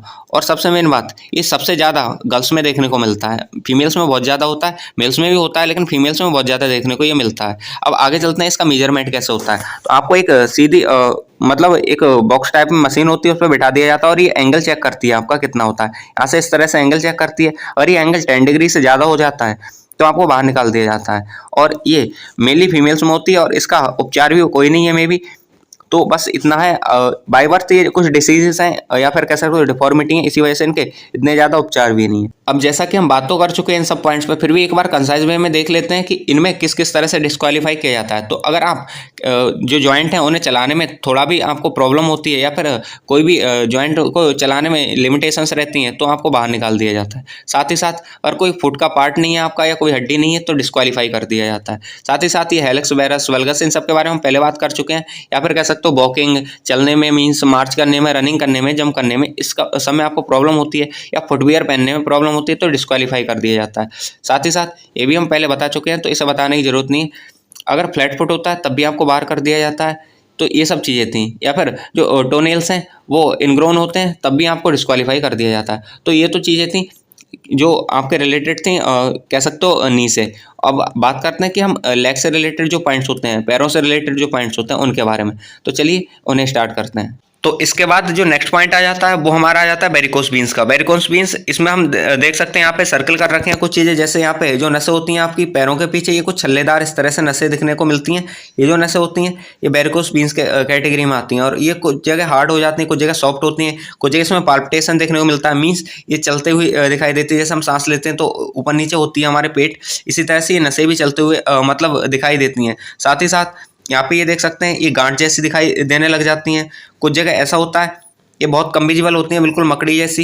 यहाँ पे इन्हीं को स्पाइडर बीन्स कहते हैं। इन्हीं ये कई सारी कैटेगरीज हैं। यहाँ पे आप देख सकते हैं ये बहुत ज़्यादा हार्ड हो जाती हैं, तो ये भी इसी कैटेगरी में आती हैं। यहाँ पे एक पार्ट है जहाँ पे ये जो बीन्स होती हैं, हम इरेज करके यहाँ पे दिखा देते हैं आपको। तो ये वेरिकोस बीन्स की कैटेगरी में नहीं आती है, नॉर्मल कुछ लोगों में देखने को मिलती हैं। लेकिन साथ ही साथ यहाँ पे नीचे एक तरह की बीन्स दे रखी हैं, जो कि कुछ इस तरह से दे रखी हैं यहाँ पे ये। तो ये जो है ये वेरिकोस बीन्स में ही आएगा, और यहाँ पे आपको डिस्क्वालीफाई कर दिया जाएगा। लेकिन अगर इस तरह की बीन्स है तो ये नॉर्मल है, कोई दिक्कत नहीं है। तो ये कुछ थी वेरिकोस बीन्स पे, और इसके अलावा आगे कई सारे पॉइंट बचे हैं अभी। नेक्स्ट चलते हैं। आज हमारी वीडियो रहने वाली है, जो चौथी वीडियो है वो रहने वाली है कैरी एंगल पे। कैरी एंगल क्या होता है, साथ ही साथ हम जानेंगे कैरी एंगल की वजह से जब कैरी एंगल कम या ज़्यादा हो जाता है तो कुछ बॉडी में विकार आ जाते हैं, उनके बारे में हम जानेंगे कि वो क्या होते हैं। तो उनमें से एक होता है क्यूबिटस वेरस और एक होता है क्यूबिटस वेलगस। तो दोनों के बारे में बात करेंगे। सबसे पहले हम देखेंगे कैरिंग एंगल क्या होता है। तो चलिए स्टार्ट करते हैं वीडियो को। और उससे स्टार्ट करने से पहले हम एक बात जान लेते हैं, जितनी भी चीज़ें बताई जाएंगी ये मिनिस्ट्री ऑफ होम अफेयर्स का, जो गवर्नमेंट ऑफ इंडिया, क्योंकि सीएपीएफ जो आती है वो मिनिस्ट्री ऑफ होम अफेयर्स के अंडर आती है, तो उसी के हिसाब से गाइडलाइन है और यही डॉक्टर यूज़ करता है वहाँ पे। तो बस ये था, बाकी चलते हैं स्टार्ट करते हैं वीडियो को। तो सबसे पहले आते हैं कैरी एंगल होता क्या है और इसे नापते कैसे हैं, किससे नापा जाता है। अगर हम बात करें कैरी एंगल की तो ये मेल में लगभग 10 से 15 डिग्री होता है, वहीं फीमेल की हम बात करें तो ये 15 से 20 डिग्री होता है। यहाँ पर हम मार्क करके दिखा देते हैं। मेल का जो रहता है हमारा वो 10 से 15 डिग्री रहता है, जैसा कि यहाँ लिख रखा है, और फीमेल का रहता है 15 से 20 डिग्री। इसके साथ ही साथ अगर ये कैरी एंगल 20 डिग्री तक भी बढ़ जाता है तो ये आपके लिए कोई दिक्कत नहीं है, एक्सेप्टेड रहेगा।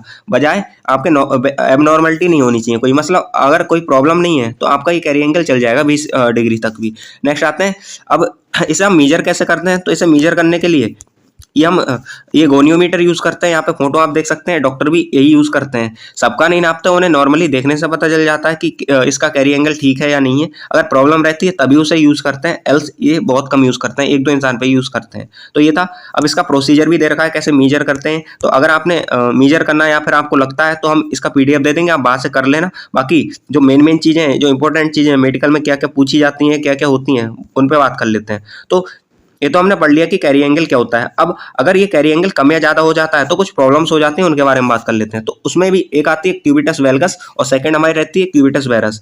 अब इनको हम साथ में कंपैरिजन करके देख लेते हैं, जिससे आराम से हम समझ पाएंगे। तो कंपैरिजन करने से पहले हम एक चीज देख लेते हैं, जो हमारी नॉर्मल बॉडी होती है उसका जो एंगल हमने अभी बताया था कि कितना होता है, तो वो सब तो चीज आप समझ चुके थे। अब अगर हम बात करें इसे मीजर कैसे किया जाता है, तो ये जो हमारी अपर आर्म होती है और फोर आर्म होती है, इनके बीच का जो इंटरसेक्शन पॉइंट होता है वही हमारा कैरी एंगल होता है। तो ये चीज तो आप समझ चुके हैं। अब क्या ये जरूरी है? तो हाँ, कैरी एंगल अगर नहीं होगा तो फिर आप हाथ सही से प्रॉपर कुछ सामान नहीं उठा पाएंगे, या रनिंग करते समय जो आपके हाथ आगे पीछे को भागते हैं वो नहीं कर पाएंगे, क्योंकि अगर भागेंगे आप तो ये हाथ आपके कमर में या फिर पेट पे टच होंगे, तो इसके लिए कैरी एंगल जरूरी भी रहता है। लेकिन जब ये हद से ज्यादा हो जाता है तो फिर प्रॉब्लम होती है, और हद से कम भी हो जाता है तब भी प्रॉब्लम होती है। तो जब ये ज्यादा हो जाता है तो हम उसे क्यूबिटस वेल्गस बोलते हैं। यहाँ पे क्या होता है, अपर आर्म और फोर आर्म, इसके बीच जो एंगल होता है वो बढ़ जाता है, जिससे क्या होता है, हमारी जो बॉडी है और जो फोर आर्म है उनके बीच की डिस्टेंस बढ़ जाती है। इसी को क्यूबिटस वेल्गस कहते हैं। साथ ही साथ जब यही चीज होती है लेकिन एंगल हमारा कम हो जाता है तो हमें उसे क्यूबिटस वेरस कहते हैं, और इसमें क्या होता है, बॉडी की और फोर आर्म के बीच जो डिस्टेंस होती है वो कम हो जाती है। तो ये तो हम क्यूबिटस वेरस और वेल्गस के बारे में जान चुके हैं। अब इसके बारे में देखते हैं कि ये मेडिकल में अगर होते हैं तो आपको रीमेडिकल दे दिया जाएगा या फिर डिस्क्वालीफाई कर दिया जाएगा। तो बिल्कुल ये दोनों पॉइंट है, और यहाँ पे साफ दे रखा है, जैसा कि यहाँ पे इस बच्चे का फोटो भी लग रखा है और बता भी रखा है। ये देखिए इसकी जो फोर आर्म है वैसे नॉर्मल ये होनी चाहिए, मतलब सीधी होनी चाहिए थी, और इसकी अंदर की तरफ यहाँ बॉडी की तरफ को झुक गई है, सेम यही है। और यहाँ पे इस तरह का दिखता है, तो ये है, इसी को हम क्यूबिटस वायरस कहते हैं। तो ये था, यहाँ पे साफ साफ दे रखा है cubitus virus is a cause for rejection, और सेम ऐसे क्यूबिटस वेल्गस में होता है, उससे भी रिजेक्शन हो सकता है। इसे हम एक नाम से और जानते हैं, गनस्टॉक डिफॉर्मिटी भी कहते हैं इस डिफॉर्मिटी को। तो ये आप समझ सकते हैं, डॉक्टर या तो गनस्टॉक डिफॉर्मिटी यूज करेगा या फिर क्यूबिटस वायरस यूज करेगा, ये चीजें थी। अब ये होता है कि ये हो क्यों जाती हैं, मतलब प्रॉब्लम क्या रहती है जिससे ये आपके साथ डिफॉर्मिटी हो जाती है। तो या तो ये बाय बर्थ होती है, बाय बर्थ मीन्स ये जेनेटिक होती है, पहला पॉइंट। अगर जेनेटिक नहीं है तो कभी आपके फ्रैक्चर हो जाता है, उससे ये डिफॉर्मिटी हो जाती है। तो ये मेजर दो ही रीजन होते हैं कि ये डिफॉर्मिटी हो जाती है। ज्यादातर लोगों की ये बाय बर्थ होती है, बाय बर्थ होती है, और कुछ के ये आफ्टर एक्सीडेंट हो जाती है। तो ये चीजें थी। साथ में अगर इनमें कोई प्रॉब्लम रहती है तो ऑब्वियस सी बात हम बता चुके हैं आपको, रीमेडिकल दिया जाएगा, और रीमेडिकल में भी कुछ ऐसा होगा ही नहीं, तो फिर पॉसिबल है कि आपका मतलब फेल कर दिया जाए। अब आते हैं कि इससे क्या हम बच सकते हैं या क्या कोई एक्सरसाइज है। तो भाई इससे एक्सरसाइज तो है, लेकिन उसका फायदा बिल्कुल ना के बराबर है, बहुत मिनिमम सा फायदा होता है, और वो भी काफी टाइम तक आप एक्सरसाइज करते हैं तब। एल्स अगर आप सोचते हैं कि मुझे ये प्रॉब्लम है और मैं 10 दिन में या 15 दिन में ठीक हो पाऊं, तो ये पॉसिबल नहीं है। साथ ही साथ इसकी सर्जरी का कुछ लोग दावा तो करते हैं, लेकिन हमें नहीं लगता कि वो पॉसिबल है। हो सकता है पॉसिबल हो, तो अगर आपको कुछ देखना भी है तो किसी प्रॉपर अच्छे डॉक्टर से बात करके उसके बाद ही कराना। बाकी हमें अभी तक यही नॉलेज है कि यहाँ पे जितनी भी चीजें होती हैं अगर एक्सरसाइज से थोड़ी बहुत सही हो सकती हैं तो हो सकती हैं। तो ये थी हमारी क्यूबिटस वायरस और क्यूबिटस वेल्गस के बारे में, और सारी चीजें होप्स आप समझ चुके होंगे। जिसमें हम बात करने वाले हैं कि टैटू का कैसे मेडिकल होता है। मींस अगर आपने टैटू बनवा रखा है तो वहाँ पे कैसे चेक होगा, और कहाँ पे टैटू है तो फिर मतलब आप पास हो पाएंगे, और कुछ ऐसी जगह है जहाँ पे अगर आपने टैटू करा रखा है तो आप फेल हो जाएंगे, या फिर आपको रिमूव कराना पड़ेगा। फिर टैटू कैसे रिमूव करा सकते हैं, मीन्स हटवा सकते हैं, तो उन सब बातों पे भी हम चर्चा करेंगे। सारी चीजें इवन और सारे टर्म्स देखेंगे। तो चलिए स्टार्ट करते हैं वीडियो को। स्टार्ट करने से पहले एक चीज देख लेते हैं, हम जितनी भी बातें बता रहे होंगे वो सारी बातें ये गवर्नमेंट ऑफ इंडिया जो मिनिस्ट्री ऑफ होम अफेयर्स का लेटर आता है इसके अकॉर्डिंग होंगी, और यही गाइडलाइंस देता है कि किस तरह से मेडिकल आपको कराना है। और यही जो लेटर है वहाँ पे डॉक्टर्स के पास भी रहता है। तो बस इसी से वहाँ मेडिकल होता है, और इसी से यहाँ पे हम देखेंगे क्या क्या चीजें हैं। तो चलिए देख लेते हैं। यहाँ पे पॉइंट आ जाता है हमारा टैटू का। तो पहले तो टैटू कौन सा, किस तरह का टैटू जो होगा वो हमारी बॉडी पे चलेगा और कौन सा नहीं चलेगा वो भी आपको पता होना चाहिए। तो सबसे मेन बात जो टैटू होना चाहिए, क्योंकि हमारी जो कंट्री है वो सेकुलर कंट्री है।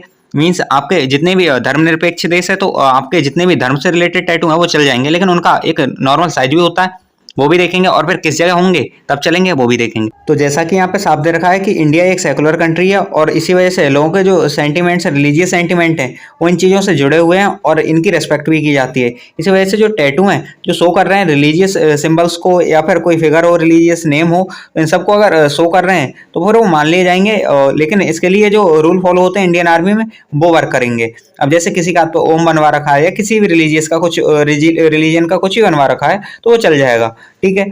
तो ये चीजें थी, लेकिन ये कहाँ होना चाहिए अब वो देख लेते हैं कि किस जगह होगा तो चल जाएगा, या फिर क्या साइज होगा तो चल जाएगा। तो अब देख लेते हैं कि ये टैटू कहाँ होंगे। तो ये मान लिए जाएंगे, मीन्स आपको पास कर दिया जाएगा। अगर लोकेशन की बात करें तो जो टैटू होंगे आपके हैंड के जो फोरआर्म रहता है उसके आगे वाले पार्ट पे होंगे तो वो मान लिए जाएंगे। और ये भी राइट हैंड पे नहीं, लेफ्ट हैंड पे होने चाहिए केवल, क्योंकि राइट हैंड जो होता है वो सैल्यूटिंग हैंड होता है। सैल्यूटिंग हैंड पे कोई भी टैटू जो होगा वो नहीं माना जाएगा। आपका बस क्या होना चाहिए, अगर लेफ्ट हैंड पे टैटू है तो वो चल जाएगा, और लोकेशन हमने बता दी कि कहाँ होना चाहिए तब चल जाएगा, और किस तरह का होना चाहिए तब चल जाएगा। अब ये है कि साइज जो है टैटू का वो क्या होना चाहिए। तो साइज आपका जिस भी पार्ट पे है उसका 1/4 पार्ट जो है उससे छोटा ही होना चाहिए, इससे बड़ा नहीं हो। मतलब अगर आपके जैसे यहाँ पे फोरआर्म पे बना हुआ है तो ये टैटू है, ये पूरे इतने फोरआर्म के 1/4 पार्ट के जो साइज होगा उससे छोटा होना चाहिए, इससे बड़ा नहीं होना चाहिए, तभी ये टैटू चल जाएगा। तो ये था। बाकी शोल्डर है, बैक है, इन सब चीज़ों पे टैटू है तो वो नहीं चलते हैं, या फिर और किसी भी जगह होते हैं नहीं चलते हैं, केवल ये रहता है। और साथ ही साथ राइट हैंड पे कोई भी टैटू नहीं चलेगा, इसका ध्यान रखना, क्योंकि राइट हैंड जो होता है हमारा वो सैल्यूटिंग हैंड होता है, और सैल्यूटिंग हैंड पे कोई भी टैटू जो होता है वो नहीं चलेगा, कोई भी टैटू वर्क नहीं करेगा इस पे सैल्यूटिंग हैंड पे, क्योंकि आप सैल्यूट करते हैं तो वहाँ पे वो दिखता है। और यहाँ पे साफ साफ इन्होंने दे रखा है कि इससे ऐसा शो होता है कि आप अपनी जो भी वर्क है उसके लिए डिसिप्लिन नहीं हो, या फिर फोर्स में जो वर्क है उसके लिए डिसिप्लिन नहीं हो, या फिर ये चीज़ आपको डिस्ट्रैक्ट कर सकती है आपके गोल से, या फिर आपको जो वर्क दिया है उससे। तो इस वजह से कोई भी जो टैटू होगा वो राइट हैंड पे आपके नहीं चलेगा। अब इतना आप समझ गए होंगे कि टैटू कहाँ पे रहेगा तो चलेगा और कहाँ पे आपका फेल हो जाएगा। लेकिन अब ये है कि अगर टैटू है तो उसे रिमूव हम कैसे करा सकते हैं, मीन्स जिस पॉइंट पे आप फेल होने वाले हैं अगर वहां से टैटू रिमूव करा लेते हैं तो फिर आप पास हो जाएंगे। तो इसका रिमूवल का क्या ट्रीटमेंट है और कैसे रिमूव कर सकते हैं, तो यहाँ पे लेजर से आप इसे रिमूव करा सकते हैं, और इसका चार्ज भी बहुत ज़्यादा नहीं रहता है। बस जैसे जिस हिसाब से आपका टैटू रहता है जिस साइज का, तो साइज के हिसाब से इसके जो चार्ज होता है वो रहता है। अगर आपका अराउंड 1 इंच का है तो ये लगभग 8 से 10 हज़ार में आराम से बहुत अच्छे से हो जाएगा। तो ये था। और बाकी साइज पे डिपेंड करता है, और अलग अलग जो हॉस्पिटल्स होते हैं या क्लिनिक्स होते हैं उन पे डिपेंड करता है। लेकिन अगर आपको ये सब कराना है तो किसी अच्छे डॉक्टर जो हों उन्हीं से कराना। तो ये था।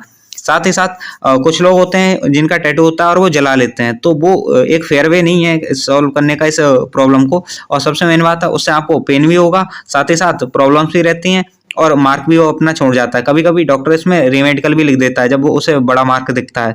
तो उसका ध्यान रखना, आप जलाएं नहीं। आप अगर चाहते हैं तो यहाँ पे लेजर करा सकते हैं, और उससे ये जो टैटू है वो परफेक्टली रिमूव हो जाता है, और आप उसमें मेडिकल में भी पास हो जाते हैं। तो उसका ध्यान रखना। लेकिन अगर ये रिमूव कराना है तो थोड़ा सा पहले कराना है, ऐसा नहीं है at the time of medical आप ये सब करा रहे हो तो वो गलत रहेगा। तो ये चीजें थी टैटू के बारे में, हमने सारा कुछ बता दिया है आपको। आज हम बात करने वाले हैं एसएससीजीडी में चेस्ट वॉल कैसे टेस्ट होता है। चेस्ट वॉल मींस आपका सीना जो होता है सामने से, वो कैसे चेक करते हैं और क्या क्या इसकी डिफॉर्मिटीज रहती हैं। तो यहाँ पे सब पूरी सारी चीज़ों के बारे में बात करेंगे। जैसे कि यहाँ पे कुछ फोटोज लग रखे हैं और उनसे आपको कुछ समझ भी आ रहा होगा कि इस तरह के जो सीने होते हैं इनकी डिफॉर्मिटीज हो जाती हैं, तो इन्हें क्या कहते हैं और इन्हें कैसे मेडिकल मैन से फेल कर देते हैं इन्हें या फिर पास करते हैं। तो बस उसी चीज़ पे चर्चा करते हैं, स्टार्ट करते हैं वीडियो को। तो जैसा कि हर वीडियो में हम बताते हैं कि जितनी भी आपको जानकारी दी जाएगी ये सारी ऑथेंटिक होगी, और government of India ministry of home affairs की ऑफिशियल जो वेबसाइट है वहाँ से ये ली गई है। तो इसमें कोई फेक होने की संभावना नहीं है। साथ ही साथ यहाँ दे भी रखा है कि guidelines for recruitment of medical examination in central armed police forces and Assam rifles, means CAPF और असम राइफल्स में जो भी मेडिकल होगा वो इसी के अकॉर्डिंग होगा। तो चलिए यही गाइडलाइन रहेंगे। स्टार्ट करते हैं। अब आते हैं चेस्ट वॉल पे। तो चेस्ट वॉल इसमें कुछ डिफॉर्मिटीज हो जाती हैं। अगर हम इनके नाम की बात करें तो जैसे ये होता है हमारा, ये पेक्टस एक्स कैविटम होता है, या फिर पेक्टस ये सेरिनेटम होता है, या पेक्टस सर्कुलेटम होता है, या फिर पोलैंड सिंड्रोम होता है। ये कुछ बीमारियां होती हैं, डिफॉर्मिटीज होती हैं जो हमारे ब्रेस्ट में हो जाती हैं, चेस्ट में हो जाती हैं, इससे प्रॉब्लम रहती है। तो चलिए इन डिफॉर्मिटीज़ को सही से देख लेते हैं क्या होती हैं ये। तो यहाँ पे पहले आते हैं हम पेक्टस एक्स कैविटम। तो जब आपकी ब्रेस्ट बोन जो होती है वो अंदर को धंस जाती है और यहाँ पे फिर गड्ढा जैसा हो जाता है, चेस्ट में सामने से दिख जाता है, ये इसे पेक्टस एक्स कैविटम कहते हैं। नेक्स्ट आता है इसी का अपोजिट होता है, जब ये ब्रेस्ट बोन हमारी होती है या जो रिब्स होती हैं वो थोड़ी बाहर को निकल जाती हैं तो इसे पेक्टस सेरिनेटम बोलते हैं। ये सामने यहाँ दिख रखा है, चेस्ट थोड़ा सा बाहर को निकल जाता है इसकी वजह से, क्योंकि जब यहाँ पे जो आपकी चेस्ट बोन होंगी वो थोड़ी सी बाहर को आगे को निकल जाएंगी तो ये चेस्ट अपने आप ही आगे निकल जाएगा। तो आगे चलते हैं। इसके बाद तीसरा हमारा आता है ये पेक्टस सर्कुलेटम। इसमें क्या होता है, सेम ये जो दोनों चीज़ें थी वो यहाँ पे फॉलो हो जाती हैं। मतलब आपकी चेस्ट की जो ब्रेस्ट बोन होगी वो बाहर भी निकलेगी और अंदर भी धसी रहेगी, और जब ये दोनों सिचुएशन हो जाती हैं तो इसी को हम पेक्टस सर्कुलेटम बोलते हैं। आप यहाँ देख सकते हैं फोटो में, इसका जो एक्सरे है वो भी दिखाया है। ऊपर की जो मसल्स हैं वो बाहर, सॉरी रिब्स हैं वो बाहर निकल गई हैं, और नीचे वाली रिब्स हैं वो थोड़ी सी अंदर को धस गई हैं, और जो ऊपर की दोनों कंडीशंस थी वो यहाँ पे आ जाती हैं। तो इसे पेक्टस सर्कुलेटम कहते हैं। नेक्स्ट आते हैं, एक ये होता है पोलैंड सिंड्रोम। ये क्या होता है, तो पोलैंड सिंड्रोम में जो चेस्ट मसल्स होती हैं वो प्रॉपर डेवलप नहीं होती। जैसा कि आप देख सकते हैं यहाँ की चेस्ट मसल प्रॉपर डेवलप है और इधर की नहीं है। यहाँ पे बहुत अच्छे से नहीं समझ आ रहा होगा, तो चलिए आगे नेक्स्ट फोटो में दिखा देते हैं, यहाँ पे अच्छे से आप समझ पाएंगे। यहाँ देख सकते हैं यहाँ की जो चेस्ट मसल्स हैं वो कम्प्लीटली ठीक से डेवलप हो रखी हैं, लेकिन इधर चेस्ट मसल्स जो हैं वो डेवलप हो नहीं रखी। मीन्स यहाँ पे देखिए थोड़ा सा धसा हुआ हिस्सा भी है, ये प्रॉपर आपका चेस्ट है लेकिन इधर नहीं है, तो इसे हम पोलैंड सिंड्रोम कहते हैं। ये कुछ डिफॉर्मिटीज़ होती हैं और इनकी वजह से अगर आपको या किसी को भी ये डिफॉर्मिटीज़ हैं तो फिर आपको मेडिकल में फेल कर दिया जाता है, पास नहीं किया जाता है। और चेस्ट में बस यहाँ पे अगर बाहर से देखें मेनली तो यही होता है, इसके अलावा और भी कई सारे पॉइंट होते हैं लेकिन वो चेस्ट से नहीं रिलेटेड होते हैं, वो आपके ब्रीथिंग सिस्टम से रिलेटेड होते हैं। जैसे यहाँ पे कुछ चीज़ फूलना सांस लेते वक्त, तो वो सब चीज़ें हैं, उन्हें हम जब ब्रीथिंग का कराएंगे मेडिकल तो उसमें भी बात करेंगे। तो बस चेस्ट में तो इतना ही था। आज हम बात करने वाले हैं कि जो मेल प्राइवेट पार्ट्स होते हैं उनका मेडिकल कैसे होता है, और यहाँ पे सारी बातों को हम देख रहे होंगे कि कैसे चेक करते हैं प्राइवेट पार्ट्स, और साथ ही साथ हमारा भी एक्सपीरियंस है इसमें कुछ, क्योंकि हमने भी मेडिकल दिया था और ग्राउंड फिट भी हुए थे, तो उस चीज़ को भी आपके साथ शेयर करेंगे। और हर एक चीज़ जो कि इवन ऑड इसमें रहेगी वो हम यहाँ शेयर कर रहे होंगे। यहाँ पे ये देख सकते हैं मेडिकल के टाइम का ये पिक है हमारा। और प्राइवेट पार्ट्स के मेडिकल टाइम में हम अगर अपने एक्सपीरियंस की बात करें तो वहाँ पे आपको सबसे पहले ये आँख नाक कान ये सब चीज़ों के आपके जितने भी टेस्ट होते हैं वो सब करा लेते हैं, और उसके बाद ये सब होता है। और इसमें अगर हम बात करें तो आपको एक कमरे की तरफ ले जाया जाता है। कमरा मीन्स वहीं पे उन्होंने पर्दा लगा के एक छोटा सा रूम जैसा बना रखा होता है, वहीं पे डॉक्टर आपको ले जाता है और वहाँ पे आपकी प्राइवेट पार्ट से रिलेटेड जो जितने भी चेकअप होते हैं या फिर टेस्टिस होते हैं वो सब करता है। उसमें उसे क्या करना होता है, आपके कपड़े उतरवा देता है और फिर चेक करता है। चेक करने में आपकी पेनिस को चेक करता है प्रॉपर कि पेनिस वेल डेवलप्ड है नहीं है। इसके अलावा कि जो नॉर्मल होल होता है जहाँ से हम यूरिन निकालते हैं वो नॉर्मल होना चाहिए, ऊपर नीचे या इधर उधर नहीं होना चाहिए। साथ ही साथ आपकी जो वेरिकोसिल हैं उनकी चेकअप होता है, हाइड्रोसिल सॉरी हाइड्रोसिल का चेकअप होता है, वेरिकोसिल, हाइड्रोसिल, इन सब के बारे में हम डेप्थ में अभी पढ़ रहे होंगे, नीचे आपको समझाएंगे भी। तो इनको चेक करते हैं। साथ ही साथ फिशर है, फिस्टुला है या फिर पाइल्स है, इन सब का चेकअप भी आपके बैक साइड से किया जाता है। वो डॉक्टर ये बोलते हैं कि आप अपने दोनों जो बुटॉक्स होते हैं उन्हें फैलाने को, और उसके बाद ही ये सब चेकअप किया जाता है। तो ये सब चीज़ें हैं और वहाँ पे कोई भी बहुत ज़्यादा दिक्कत रहने वाली बात नहीं होती है। थोड़ा सा आपने शर्माना वरमाना नहीं है, बाकी सब नॉर्मल होता है। सिंगल डॉक्टर होता है, वो सारा चीज़ें चेक करते हैं और बहुत ज़्यादा कुछ तंग नहीं करते हैं। तो उस चीज़ का ध्यान रखना है, कुछ प्रॉब्लम नहीं होती है, बस डरना नहीं है। दूसरी बात, एक आपको एडवाइस भी रहेगी कि आपके जितने भी प्राइवेट पार्ट्स के हेयर्स रहते हैं या फिर अंडर आर्म्स रहते हैं ये रिमूव करके जाने हैं। साथ ही साथ आपके जो अंडर गारमेंट्स हैं वो अच्छे पहन के जाने हैं। इससे पहली बात तो वो डॉक्टर आपके साथ वियर्ड बिहेव नहीं करेगा, और दूसरी बात रही कि आप खुद को भी अच्छे से मतलब शो कर पाएंगे, आपको कोई मतलब शर्म जैसी महसूस नहीं होगी। तो ये सब चीज़ें बाकी चलते हैं, देख लेते हैं सारे पॉइंट्स को अच्छे से। ये जितनी भी चीज़ें चल रही होंगी वो गवर्नमेंट ऑफ इंडिया के जो मिनिस्ट्री ऑफ होम अफेयर्स का लेटर रहेगा उसके अकॉर्डिंग चल रही होंगी। इसमें ही गाइडलाइंस दे रखी हैं कि किस तरह से मेडिकल किया जाना है, और डॉक्टर्स के पास भी ये लेटर वहाँ पे रहता है। तो बस ये है, और आगे चलते हैं, अब बात करते हैं कैसे मेडिकल होता है और क्या क्या चीज़ें रहती हैं उसमें। तो सबसे पहले हम बात करते हैं कि किस तरह से एग्जामिनेशन होता है, कैसे डीएमई होता है मेल का। तो यहाँ पे दे रखी हैं कुछ गाइडलाइंस।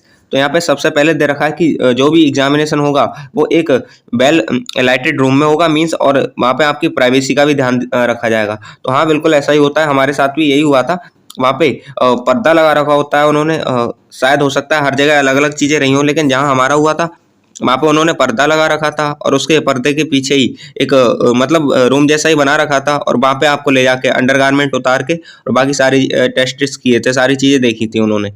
फिर आते हैं, the examination for hernia and varicocele is always done with candidate standing posture. तो हर्निया के लिए या फिर वेरिकोसिल के लिए जितने भी एग्जामिनेशन होते हैं या जो भी चीज़ देखी जाती है वो सिर्फ जो बच्चा होता है या फिर जो कैंडिडेट होता है उसे खड़े करके देखी जाती है। अब बात कर लेते हैं कि ये हर्निया होता क्या है। तो हर्निया पे यहाँ पे आपको बता देते हैं हर्निया के बारे में। यहाँ पे फोटो लगा रखे हैं, अलग अलग तरह का हर्निया होता है।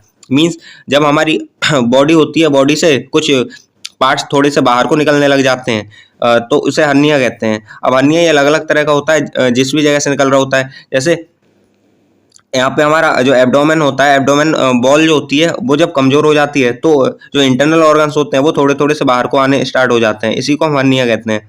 और इसका ऑपरेशन हो जाता है, ये पॉसिबल भी है ऑपरेशन करना, उससे ये ठीक हो जाता है। यहाँ पे अलग अलग तरह की हर्निया होती है। यहाँ पे इंगुइनल हर्निया होगी, उसके बारे में हम बात करेंगे, नेक्स्ट पॉइंट वही है। चलिए अब आगे चीज़ देख लेते हैं।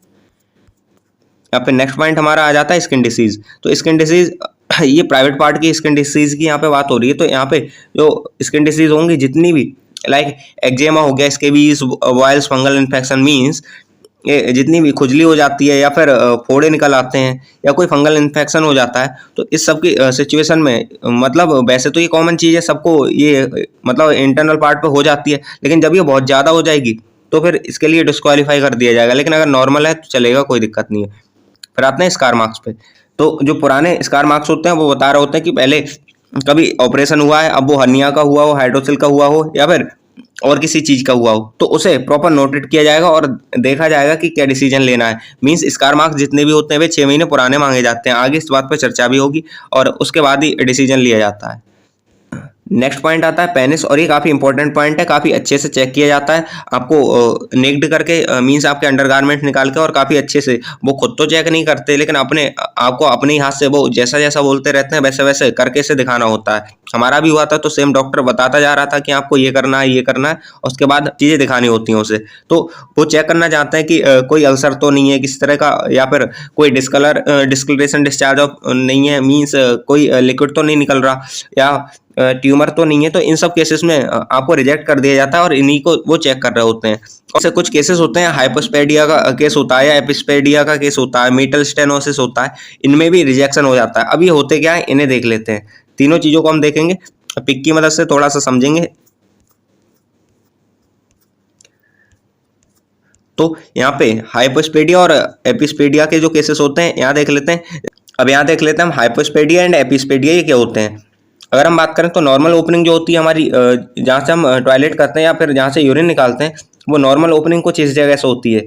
लेकिन अगर ये ओपनिंग थोड़ी सी आगे आ जाती है, मीन्स इस जगह पहुँच जाती है, तो फिर इसे हाइपोस्पेडिया कहते हैं। और यही ओपनिंग थोड़ी पहले हो जाती है इससे, तो इसे एपिस्पेडिया कहते हैं। तो ये चीज़ आप समझ चुके होंगे। फिर एक पॉइंट और था उसमें, मीटस का पॉइंट था। तो यहाँ पे जब हमारी पेनिस होता है, पेनिस में नॉर्मल जो मीटस होता है या नॉर्मल छेद होता है, जिससे हम यूरिन करते हैं, वो इस साइज का होता है। वहीं जब ये छेद छोटा हो जाता है तो इसे मीटल स्टेनोसिस बोलते हैं, और यही पॉइंट रहता है।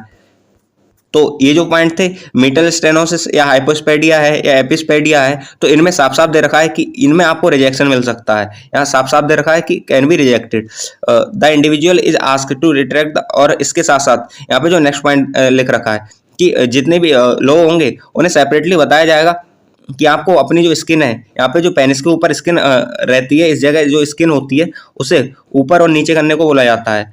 मीन्स खोलने को और बंद करने को बोला जाता है, और अगर इसमें कोई फेल रहता है तो उसे रिजेक्ट कर दिया जाता है।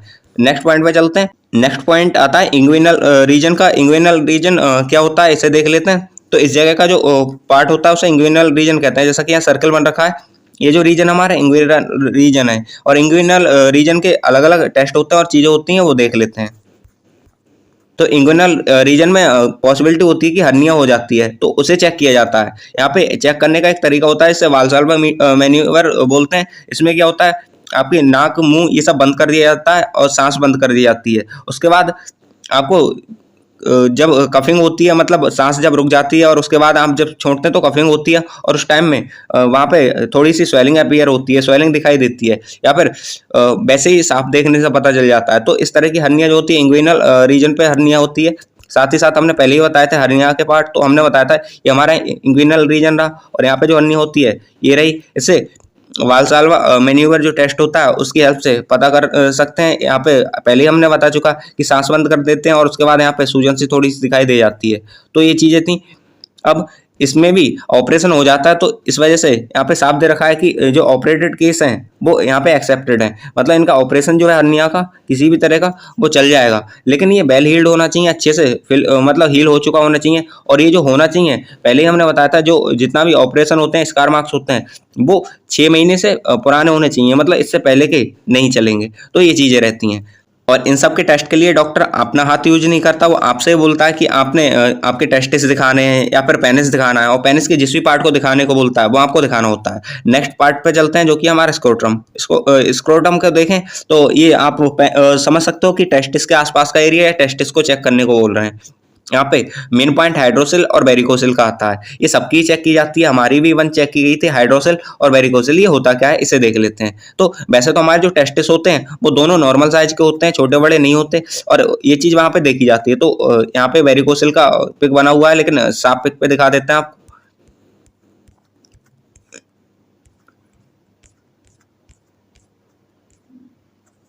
हाँ, तो सबसे पहले वेरिकोसिल पे बात कर लेते हैं। तो अगर हम बात करें कि नॉर्मल जो हमारा टेस्टिस होते हैं वो सेम साइज के होते हैं, जितना बड़ा टेस्टिस ये होता है उतना ही दूसरा वाला होता है। और इससे ऊपर कुछ बीन्स हो रही होती हैं जो यहाँ पे आ रही होती हैं, ये नॉर्मल होती हैं। ये नॉर्मल अगर हम टेस्टिस की बात करें तो कुछ ऐसा होता है।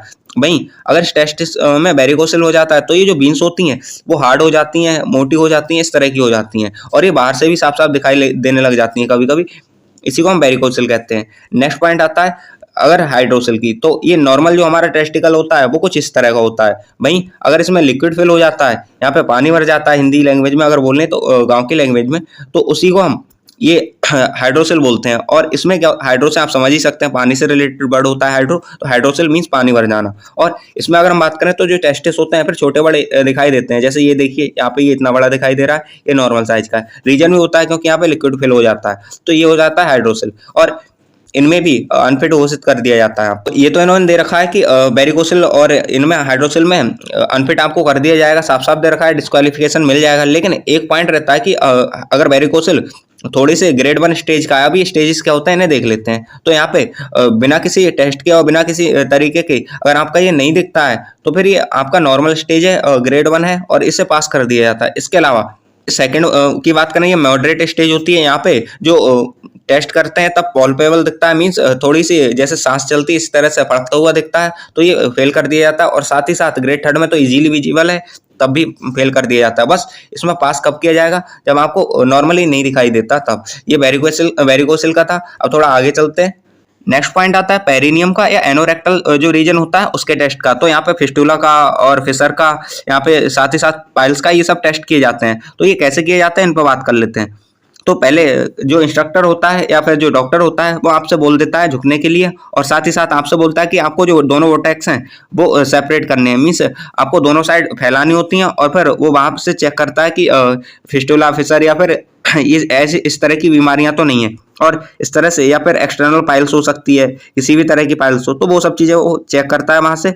और उसके बाद अगर आपको ये सब चीज़ें होती हैं तो डायरेक्टली आपको अनफिट दे देता है। या फिर कोई ऑपरेशन होता है तो कोई ऑपरेशन का उसे पता चलता है तो उसके वो डॉक्यूमेंट्स मांगता है, वो सब होने चाहिए। उसके अलावा कुछ एसटीडी या फिर सेक्सुअली ट्रांसमिटेड जो डिसीजेस होती हैं उन्हें देखता है। और इसके लिए वो आपके पास ऑर्गन्स चेक करता है, जो जैसे पेनिस पे अल्सर नहीं होना चाहिए, या फिर जो आपकी बाकी चीज़ें हैं, यूरेथ्रा जो डिस्चार्ज एरिया होता है वो प्रॉपर होना चाहिए, तो वो सब चीज़ें चेक करता है। और अगर ये नहीं होता है तो रिजेक्ट कर देता है। तो ये सब चीज़ें थी।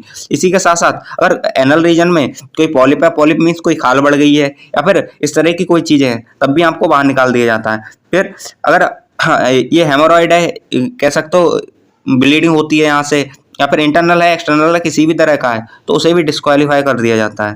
हेमोरॉइड अलग अलग सिचुएशन होती हैं हेमोरॉइड की, यहाँ देख सकते हैं अलग अलग ग्रेड्स होती हैं, जैसे कि फोटो में आपको दिख रही है। यहाँ पे ये पॉलिप जैसी हो रखी है, यहाँ पे जो फोर्थ है यहाँ पे थोड़ी सी खाल बढ़ गई है, तो ये सब जो होती हैं इनमें भी आपको डिस्क्वालीफाई कर दिया जाता है। तो ये सब चीज़ें थी। अब मेल जेनिटालिया मीन्स, अब जितनी भी चीज़ें हमने पढ़ी हैं वहाँ पे थोड़ा सा जो चीज़ें थी उन सबको देख लेते हैं। तो जैसे पेनिस में कोई भी एम्पुटेशन होता है, एम्पुटेशन कहते हैं किसी भी चीज़ की एम्पुटी या कमी को, तो अगर किसी भी चीज़ की पेनिस में कमी होती है तो आपको डिस्क्वालीफाई कर दिया जाता है। साथ साथ अगर हाइड्रोसिल का कोई केसेस है तो उसे मोर देन 90 डेज तो होने चाहिए, जो आपकी कोई भी सर्जरी हुई है वो सब, अगर नहीं है तो ये आपको डिस्क्वालीफाई कर दिया जाएगा इसमें। साथ ही साथ वेरिकोसिल जो होता है उसका अगर कोई केस है तो ये लगभग 6 महीने पुराना होना चाहिए, इससे पहले का नहीं होना चाहिए।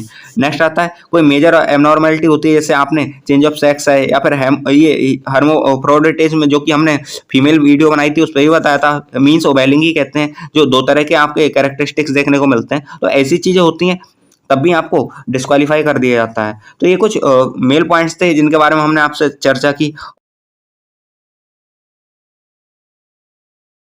हम चर्चा करने वाले हैं एक ऐसे टॉपिक पे जिस पे बहुत ही कम लोग चर्चा करना पसंद करते हैं। इवन यूट्यूब पे आप वीडियो भी देखोगे तो बहुत कम वीडियो है इस टॉपिक से, या फिर हैं तो ऐसी वीडियो हैं जिनमें आपको नहीं लगता कि मेडिकल से रिलेटेड कुछ बताया है, वहाँ पे थंबनेल कुछ भी लगाया है और अंदर नौकरी या कुछ ऐसी चीज़ें बता रहे हैं। सही से खुल के ना इन चीज़ों पर बात की है और नए प्रॉपर जानकारी देने की कोशिश की है, और उन्हें लगता है कि इस टॉपिक पर बात करना गलत है शायद, और हम तो करेंगे बात, और क्यों ही ना करें। सबसे मेन बात तो यह है, अगर किसी की बहन बेटी का अगर इस चीज़ से भविष्य बन रहा है तो फिर क्यों बात ना की जाए।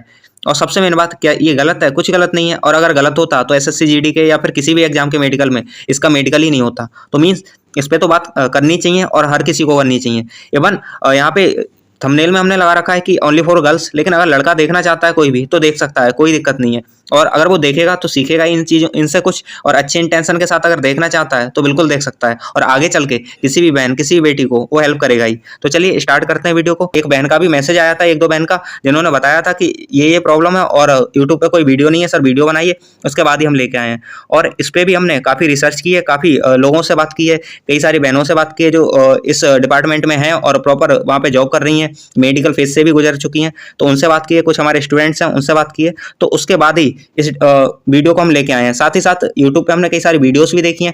यहाँ पे अगर हम बात करें तो थंबनेल में तो पता नहीं क्या क्या अजीबोगरीब उटपटांग चीजें उन्होंने लगा रखी हैं, लेकिन अंदर वीडियो में अगर बात करें तो एक पैसे की भी कोई बात नहीं बताई है। इवन अगर उन्होंने कुछ चीजें यूज भी की हैं, जैसे अगर कोई फीमेल पार्ट का नाम भी यूज किया है तो वो साइंटिफिक लैंग्वेज या इंग्लिश में ना यूज करके वही घरेलू लैंग्वेज में यूज किया है, जो कि बिल्कुल मतलब ठीक नहीं है यूज करना। सबसे मेन बात ये जो लोग हैं जो मेडिकल देने जा रही हैं वो हमारी बहन बेटियां हैं। अगर उनके भविष्य के साथ मतलब कुछ अच्छा करना है तो इस चीज़ पे तो हमें बात करनी पड़ेगी। उसके अलावा अगर हम बात करें कि इसमें हम क्या क्या देखने वाले हैं, तो जितने भी जो प्राइवेट पार्ट्स का मेडिकल होता है उस पर हम चर्चा करेंगे, क्योंकि जो अदर पार्ट्स का मेडिकल होता है वो तो सेम ऐसा ही होता है जैसे लड़कों का होता है, तो उसमें कोई इशू नहीं है। लेकिन ये थोड़ा सा अलग होता है, इस पर चर्चा करेंगे। तो बस आगे चलते हैं। कुछ चीज़ें यहाँ पे तो अगर हम बात कर रहे होंगे, यहाँ पे जितनी भी बातें होंगी वो सब ये सीएपीएफ का जो ऑफिशियल लेटर है जो एमएचए जारी करता है उसके अकॉर्डिंग हो रही होंगी। यही डॉक्टर्स के पास रहता है और वो इसी के अकॉर्डिंग अनफिट फिट और जो क्राइटेरिया रहते हैं इसी के अकॉर्डिंग डिसाइड करते हैं। तो बस इसी के अकॉर्डिंग बातें हो रही होंगी, कोई भी फेक नहीं होगी। अब आगे चलते हैं। तो यहाँ पे कुछ जनरल इंस्ट्रक्शन दे रखे हैं फीमेल कैंडिडेट्स के लिए, और यहीं से स्टार्ट होता है आपका जो प्राइवेट पार्ट्स होते हैं उनका मेडिकल। तो यहाँ पे साफ साफ दे रखा है कि फीमेल कैंडिडेट्स जितने भी हैं उन्हें ट्रीट किया जाएगा या फिर उनका मेडिकल किया जाएगा जो फीमेल मेडिकल ऑफिसर्स हैं उनके ही द्वारा। हो सकता है आई टेस्ट है या डेंटल टेस्ट में एक दो आपको मेल मिल जाए, लेकिन एल्स आपको फीमेल रहेंगे, और प्राइवेट पार्ट्स में 100% आपको फीमेल डॉक्टर्स ही मिलेंगी। तो ये पॉइंट यहाँ पे क्लियर हो जाता है। नेक्स्ट पॉइंट आता है फीमेल कैंडिडेट्स के बारे में। अगर किसी को चेस्ट से रिलेटेड कोई प्रॉब्लम है, क्योंकि यहाँ पे जो चेस्ट होता है अपर बॉडी और लोअर बॉडी दोनों का प्रॉपर मेडिकल होता है। अपर बॉडी की हम बात करें तो यहाँ पे चेस्ट का मेडिकल होता है और यहाँ पे चेस्ट को प्रॉपर एग्जामिन किया जाता है। साथ ही साथ देखा जाता है यहाँ पे कोई लंप नहीं है, कोई स्वेलिंग नहीं है, या फिर किसी तरह का ब्रेस्ट कैंसर नहीं है, गांठ नहीं है, ये सब चीजें चेक की जाती हैं। इवन इन्हें पुश करके भी चेक किया जाता है, लेकिन ये बहुत माइनर टाइम के लिए होता है, तो उसमें आपको अनकंफर्टेबल फील नहीं करना है। ये सब आपके भविष्य के लिए ही है, तो कोई दिक्कत नहीं है। तो ये सब चीजें, और ऐसी अगर कोई दिक्कत होती है कि लगता है कि मेडिकल टाइम मतलब आपको ड्यूटी के टाइम पे वो चीज प्रॉब्लम देने वाली है, तो उसके लिए आपको तुरंत ही अनफिट कर दिया जाता है। नेक्स्ट आता है चेस्ट मेजरमेंट। तो चेस्ट मेजरमेंट किसी भी फीमेल कैंडिडेट का नहीं किया जाता, लेकिन मेल कैंडिडेट्स हैं उनका किया जाता है। यहाँ पे फीमेल कैंडिडेट्स के बारे में एक चीज रहती है कि उनका जो चेस्ट है वो वेल डेवलप्ड होना चाहिए, मतलब दोनों साइड प्रॉपर डेवलप्ड होनी चाहिए।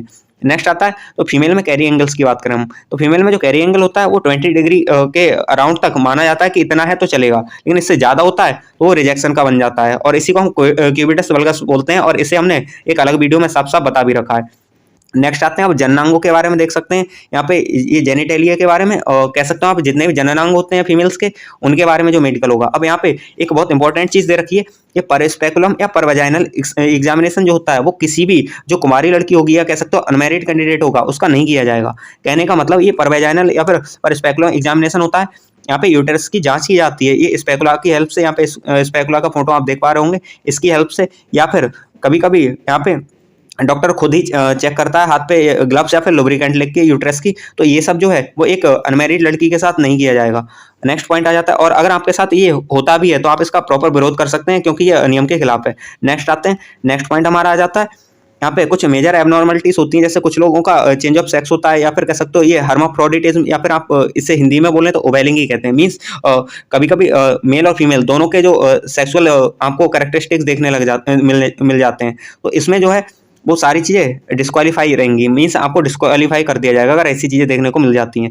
नेक्स्ट अपना नेक्स्ट पॉइंट आ जाता है कि कभी कभी अगर मेडिकल हो रहा होता है और किसी बहन को ब्लीडिंग हो रही होती है, मीन्स अगर मेंस्ट्रुएशन साइकिल चल रहा होता है, तो उस टाइम पीरियड में क्या उसका मेडिकल हो पाएगा या नहीं हो पाएगा, तो ये कई सारी बहनों का सवाल रहता है। तो यहाँ पे साफ साफ दे रखा है कि यहाँ पे ये तब रहेगा अगर किसी बहन को इच्छा नहीं है उस टाइम मेडिकल देने की, तो वो लीव ले सकती है और इसके लिए 5 दिन की उसे लीव दे दी जाएगी, या फिर उसका मेंस्ट्रुएशन साइकिल जब कंप्लीट होता है तब वो मेडिकल करा सकती है। लेकिन इनमें एक चीज इन्होंने दे रखी है कि जो चीज अर्लियर हो, मीन्स पहले कंप्लीट हो, या तो 5 दिन पहले कंप्लीट हो रहे हैं या फिर उनका मेंस्ट्रुएशन जो साइकिल है वो पहले कंप्लीट हो रहा है। जो चीज पहले कंप्लीट हो जाएगी उसी के हिसाब से मेडिकल करा दिया जाएगा। अगर 5 दिन पहले कंप्लीट हो जा रहे हैं तो 5 दिन बाद बुला लिया जाएगा, या मेंस्ट्रुएशन साइकिल को टाइम लगेगा तो फिर इसे छोड़ दिया जाएगा, 5 दिन बाद उन्हें बुला लिया जाएगा और मेडिकल कर दिया जाएगा। तो ये चीजें हैं। नेक्स्ट आते हैं, अब यूरिन टेस्ट होता है, तो यूरिन टेस्ट में अगर कोई भी फीमेल प्रेगनेंसी स्टेज में पाई जाती है तो फिर उसे री एग्जामिन करने के लिए 6 वीक्स का टाइम दे दिया जाएगा और उसे टेम्परली अनफिट कर दिया जाएगा। साथ ही साथ जब वो 6 वीक बाद आएगी तो फिर उसे अपने एक मेडिकल डॉक्टर से लिखवा के लाना पड़ेगा कि वो मेडिकली परफेक्टली फिट है। तो ये चीज़ रहेंगी। नेक्स्ट पॉइंट आ जाता है, कुछ जेनिटल इन्फेक्शन हो जाते हैं, लाइक वजाइना में अल्सर हो जाता है, या फिर इस तरह से कुछ इन्फेक्शन हो जाते हैं वजाइना में, या फिर आपके जो जेनिटल इन्फेक्शन बोलते हैं इन्हें, तो इस सिचुएशन में भी आपको डिस्क्वालीफाई घोषित कर दिया जाएगा।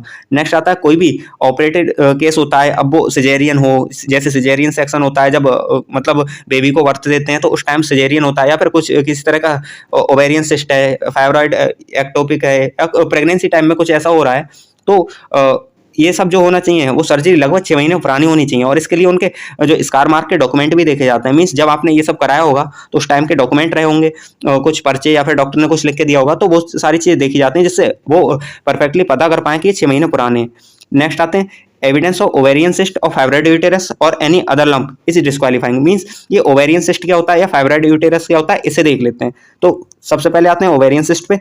तो नॉर्मल ओवेरी होती है वो कुछ इस तरह की होती है, और जब इसी में लिक्विड भर जाता है और उसके बाद इसका साइज बढ़ जाता है तो इसे ओवेरियन सिस्ट कहते हैं, और इस सिचुएशन में भी आपको डिस्क्वालीफाई कर दिया जाता है। अब ओवेरियन सिस्ट तो आप देख चुके हैं। उसके बाद हम आते हैं यूटेरस में, जब फाइबर आ जाता है या फिर कह सकते हो जगह जगह से गांठ बन जाती हैं। नॉर्मल यूटेरस जो होता है, हेल्दी यूटेरस, वो ऐसा होता है, और यहाँ पे जो फाइब्रॉइड यूटेरस होता है उसमें जगह जगह गांठें बन जाती हैं, तो इस चीज़ में भी आपको डिस्क्वालीफाई घोषित कर दिया जाएगा। नेक्स्ट आते हैं, अपना जो नेक्स्ट पॉइंट बन जाता है यहाँ पे, evidence of pelvic inflammatory diseases, ये PID भी बोलते हैं, ये एक तरह की डिसीज है, ये सेक्सुअल डिसीज होती है।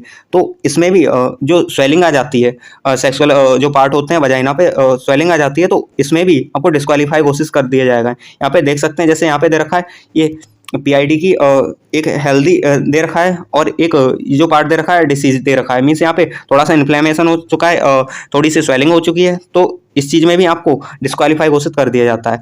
नेक्स्ट आते हैं, हमारा नेक्स्ट पॉइंट हो जाता है जो कि लास्ट पॉइंट है इसका। तो यहाँ पे साफ साफ दे रखा है, congenital absence of uterus, means अगर यूटेरस एब्सेंट रहता है या फिर यूटेरस बढ़ जाता है तो दोनों सिचुएशन में आपको डिस्क्वालीफाई घोषित कर दिया जाता है। मीन्स अगर यूटेरस या तो होता है लेकिन बड़ा हो जाता है तब आपको डिस्क्वालीफाई घोषित कर दिया जाता है, या फिर बाई बर्थ या फिर कुछ टाइम में प्रॉब्लम रहती है तो यूट्रस को निकलवा दिया जाता है, इस सिचुएशन में भी आपको डिस्क्वालीफाई घोषित कर दिया जाएगा। तो ये चीज़ें थी जो कि फीमेल के मेडिकल पॉइंट से थी, और इन्हें हमने बहुत ठीक से समझाने की पूरी कोशिश की थी। होप आपको समझ आया होगा। अब कुछ चीज़ें हैं इनके अलावा भी जो आपको ध्यान में रखनी है, तो उन चीज़ों पे भी हम बात कर लेते हैं। और जितनी भी बहनों को, इवन ये मेल के लिए भी है, मेल फीमेल दोनों अगर जाते हैं तो सबसे मेन बात रहती है, जितने भी जो आपके सेक्सुअल पार्ट्स हैं या फिर कह सकते हो जितने भी प्राइवेट पार्ट्स हैं, और साथ ही साथ जो अंडर आर्म्स होती हैं, यहाँ के जो हेयर हैं वो फिर आपको रिमूव करके जाने हैं। सबसे मेन बात यहाँ रह जाती है, क्योंकि अगर ये रिमूव नहीं होते हैं तो डॉक्टर भी थोड़ा सा अजीब सा फील करता है और आप भी अजीब सा फील करते हैं। इवन वो आपको कुछ थोड़ा बहुत बोल भी देता है, तो वो चीज़ों से आप थोड़ा सा स्ट्रेस ना हो तो फिर आपको ये रिमूव करके जाने हैं। साथ ही साथ जो अंडर गारमेंट्स होते हैं वो भी प्रॉपर पहन के जाएं। ऐसा नहीं है कहीं से अगर होलो रखा है या फिर कुछ प्रॉब्लम्स हो रखी है उनमें तो उन्हें नहीं यूज़ करें, नए अंडर जो गारमेंट्स होते हैं वो यूज़ करके जाएं, क्योंकि इससे आप थोड़े से कॉन्फिडेंट दिखेंगे और चीज़ों को प्रॉपर एक्सप्रेस कर पाएंगे। तो ये चीज़ें थी। और साथ ही साथ किसी भी बहन को घबराना नहीं है, मेडिकल टाइम में सबके साथ ही ऐसा होता है, तो किसी को भी घबराना नहीं है। प्रॉपर जैसा मेडिकल है वो वहाँ पे लेडी डॉक्टर ही ले रही होंगी मेडिकल आपका, तो किसी भी चीज़ की कोई दिक्कत नहीं है। और इस वीडियो में हमने जितनी भी चीज़ें हो सकी थी सारी बताने की कोशिश की थी। साथ ही साथ अगर आपको कुछ लगता है कि इस वीडियो में कहीं ना कहीं कुछ कमी रह गई है या फिर कुछ आपको पूछना है तो आप कमेंट बॉक्स में पूछ सकते हैं, या फिर कमेंट बॉक्स में आपको इस चीज़ से थोड़ी सी प्रॉब्लम लग रही है कि थोड़ा सा कॉन्फिडेंशियल चीज़ है ये, तो आप हमारे टेलीग्राम पे आ सकती हैं, और टेलीग्राम में वहाँ पे आपको बॉट मिल जाएंगे, बॉट पे मैसेज कर सकती हैं। वो सारी चीज़ें आपकी प्राइवेट रखी जाएंगी, बस आपको वहाँ पे सॉल्यूशन दे दिया जाएगा उस चीज़ का, बाकी सारी चीज़ें प्राइवेट रखी जाएंगी। वहाँ पे आपको 2 बॉट मिल जाएंगे, दोनों में से किसी पे भी आप मैसेज कर दीजिएगा, दोनों पे आपको रिप्लाई तुरंत मिल जाएगा। तो ये चीज़ें थी। इस टॉपिक पे काफ़ी मेहनत की हमने, और कई सारी बहनों से, कई सारे अपने फ्रेंड से इस चीज़ पे बात की। इवन हमने अलग-अलग सेंटर में अलग-अलग चीज़ें वेरी होती हैं, इस वजह से अलग-अलग लोगों से भी बात की, जिससे पता चले कि हर सेंटर पे किस तरह से हो रहा था और वहाँ पे जितनी भी चीज़ें आई, उन सब का निचोड़ ही ये वीडियो है। और हाँ, सॉरी, यहाँ पे एक पॉइंट और रह जाता है, जो कि हमारा पाइल्स का या बवासीर का। तो जो फीमेल की बवासीर होती है, पाइल्स होती है, वो भी प्रॉपर चेक की जाती है। इवन जो गारमेंट्स होते हैं, उन्हें अंडरगारमेंट्स उन्हें उतार के ही चेक की जाती है, और ये सारी चीज़ें होती हैं अंडरगारमेंट्स उतार के ही चेक होती हैं। लेकिन ये रहता है, यहाँ पे डॉक्टर कुछ अपनी बॉडी पार्ट्स यूज़ नहीं करता, ये आपको खुद ही दिखानी होती हैं। तो ये चीज़ें रहती हैं। बाकी पाइल्स का बता दिया हमने आपको, और बाकी सारी जितनी भी चीज़ें थी, ये सारी हम बता चुके हैं। होप सो आपको समझ आई होंगी। तो मिलते हैं आगे किसी नेक्स्ट वीडियो में। अगर किसी भी बहन को किसी भी चीज़ से अगर कोई प्रॉब्लम है या कुछ लगता है, तो आप बता सकती हैं। जैसा कि हमने बताया, कमेंट बॉक्स में अगर नहीं बताना चाहते हैं तो बोर्ड पे बता दीजिएगा। साथ ही साथ हम और टॉपिक्स पे भी वीडियो बना चुके हैं, जैसे आई टेस्ट है। यहाँ पे सब कुछ हमने बताया कि आई टेस्ट कैसे होता है और क्या क्या जरूरी है, क्या क्या प्रॉब्लम्स होती हैं और इनका क्या सॉल्यूशन है, सारी चीज़ें। साथ इसमें डेंटल मेडिकल टेस्ट पे वीडियो बना चुके हैं हम, ईयर और नोज टेस्ट पे भी बना चुके हैं। कैरी एंगल पे आपको वीडियो मिल जाएगी, चेस्ट वॉल टेस्ट कैसे होता है, ये सब। और ये फुट के कुछ लगभग 10 पॉइंट है: नॉकनी, फ्लैट फुट, बोलैक्स, हेलक्स वल्गस, हेलक्स रिजिडस, या फिर वेरिकोज वीन्स हो गया, हेमट हो गया, या जेनी रिकर्वेटम हो गया। तो इन सब पे वीडियो आ चुकी हैं, आप इन्हें देख सकते हैं। लिंक इनका डिस्क्रिप्शन में मिल जाएगा। धन्यवाद।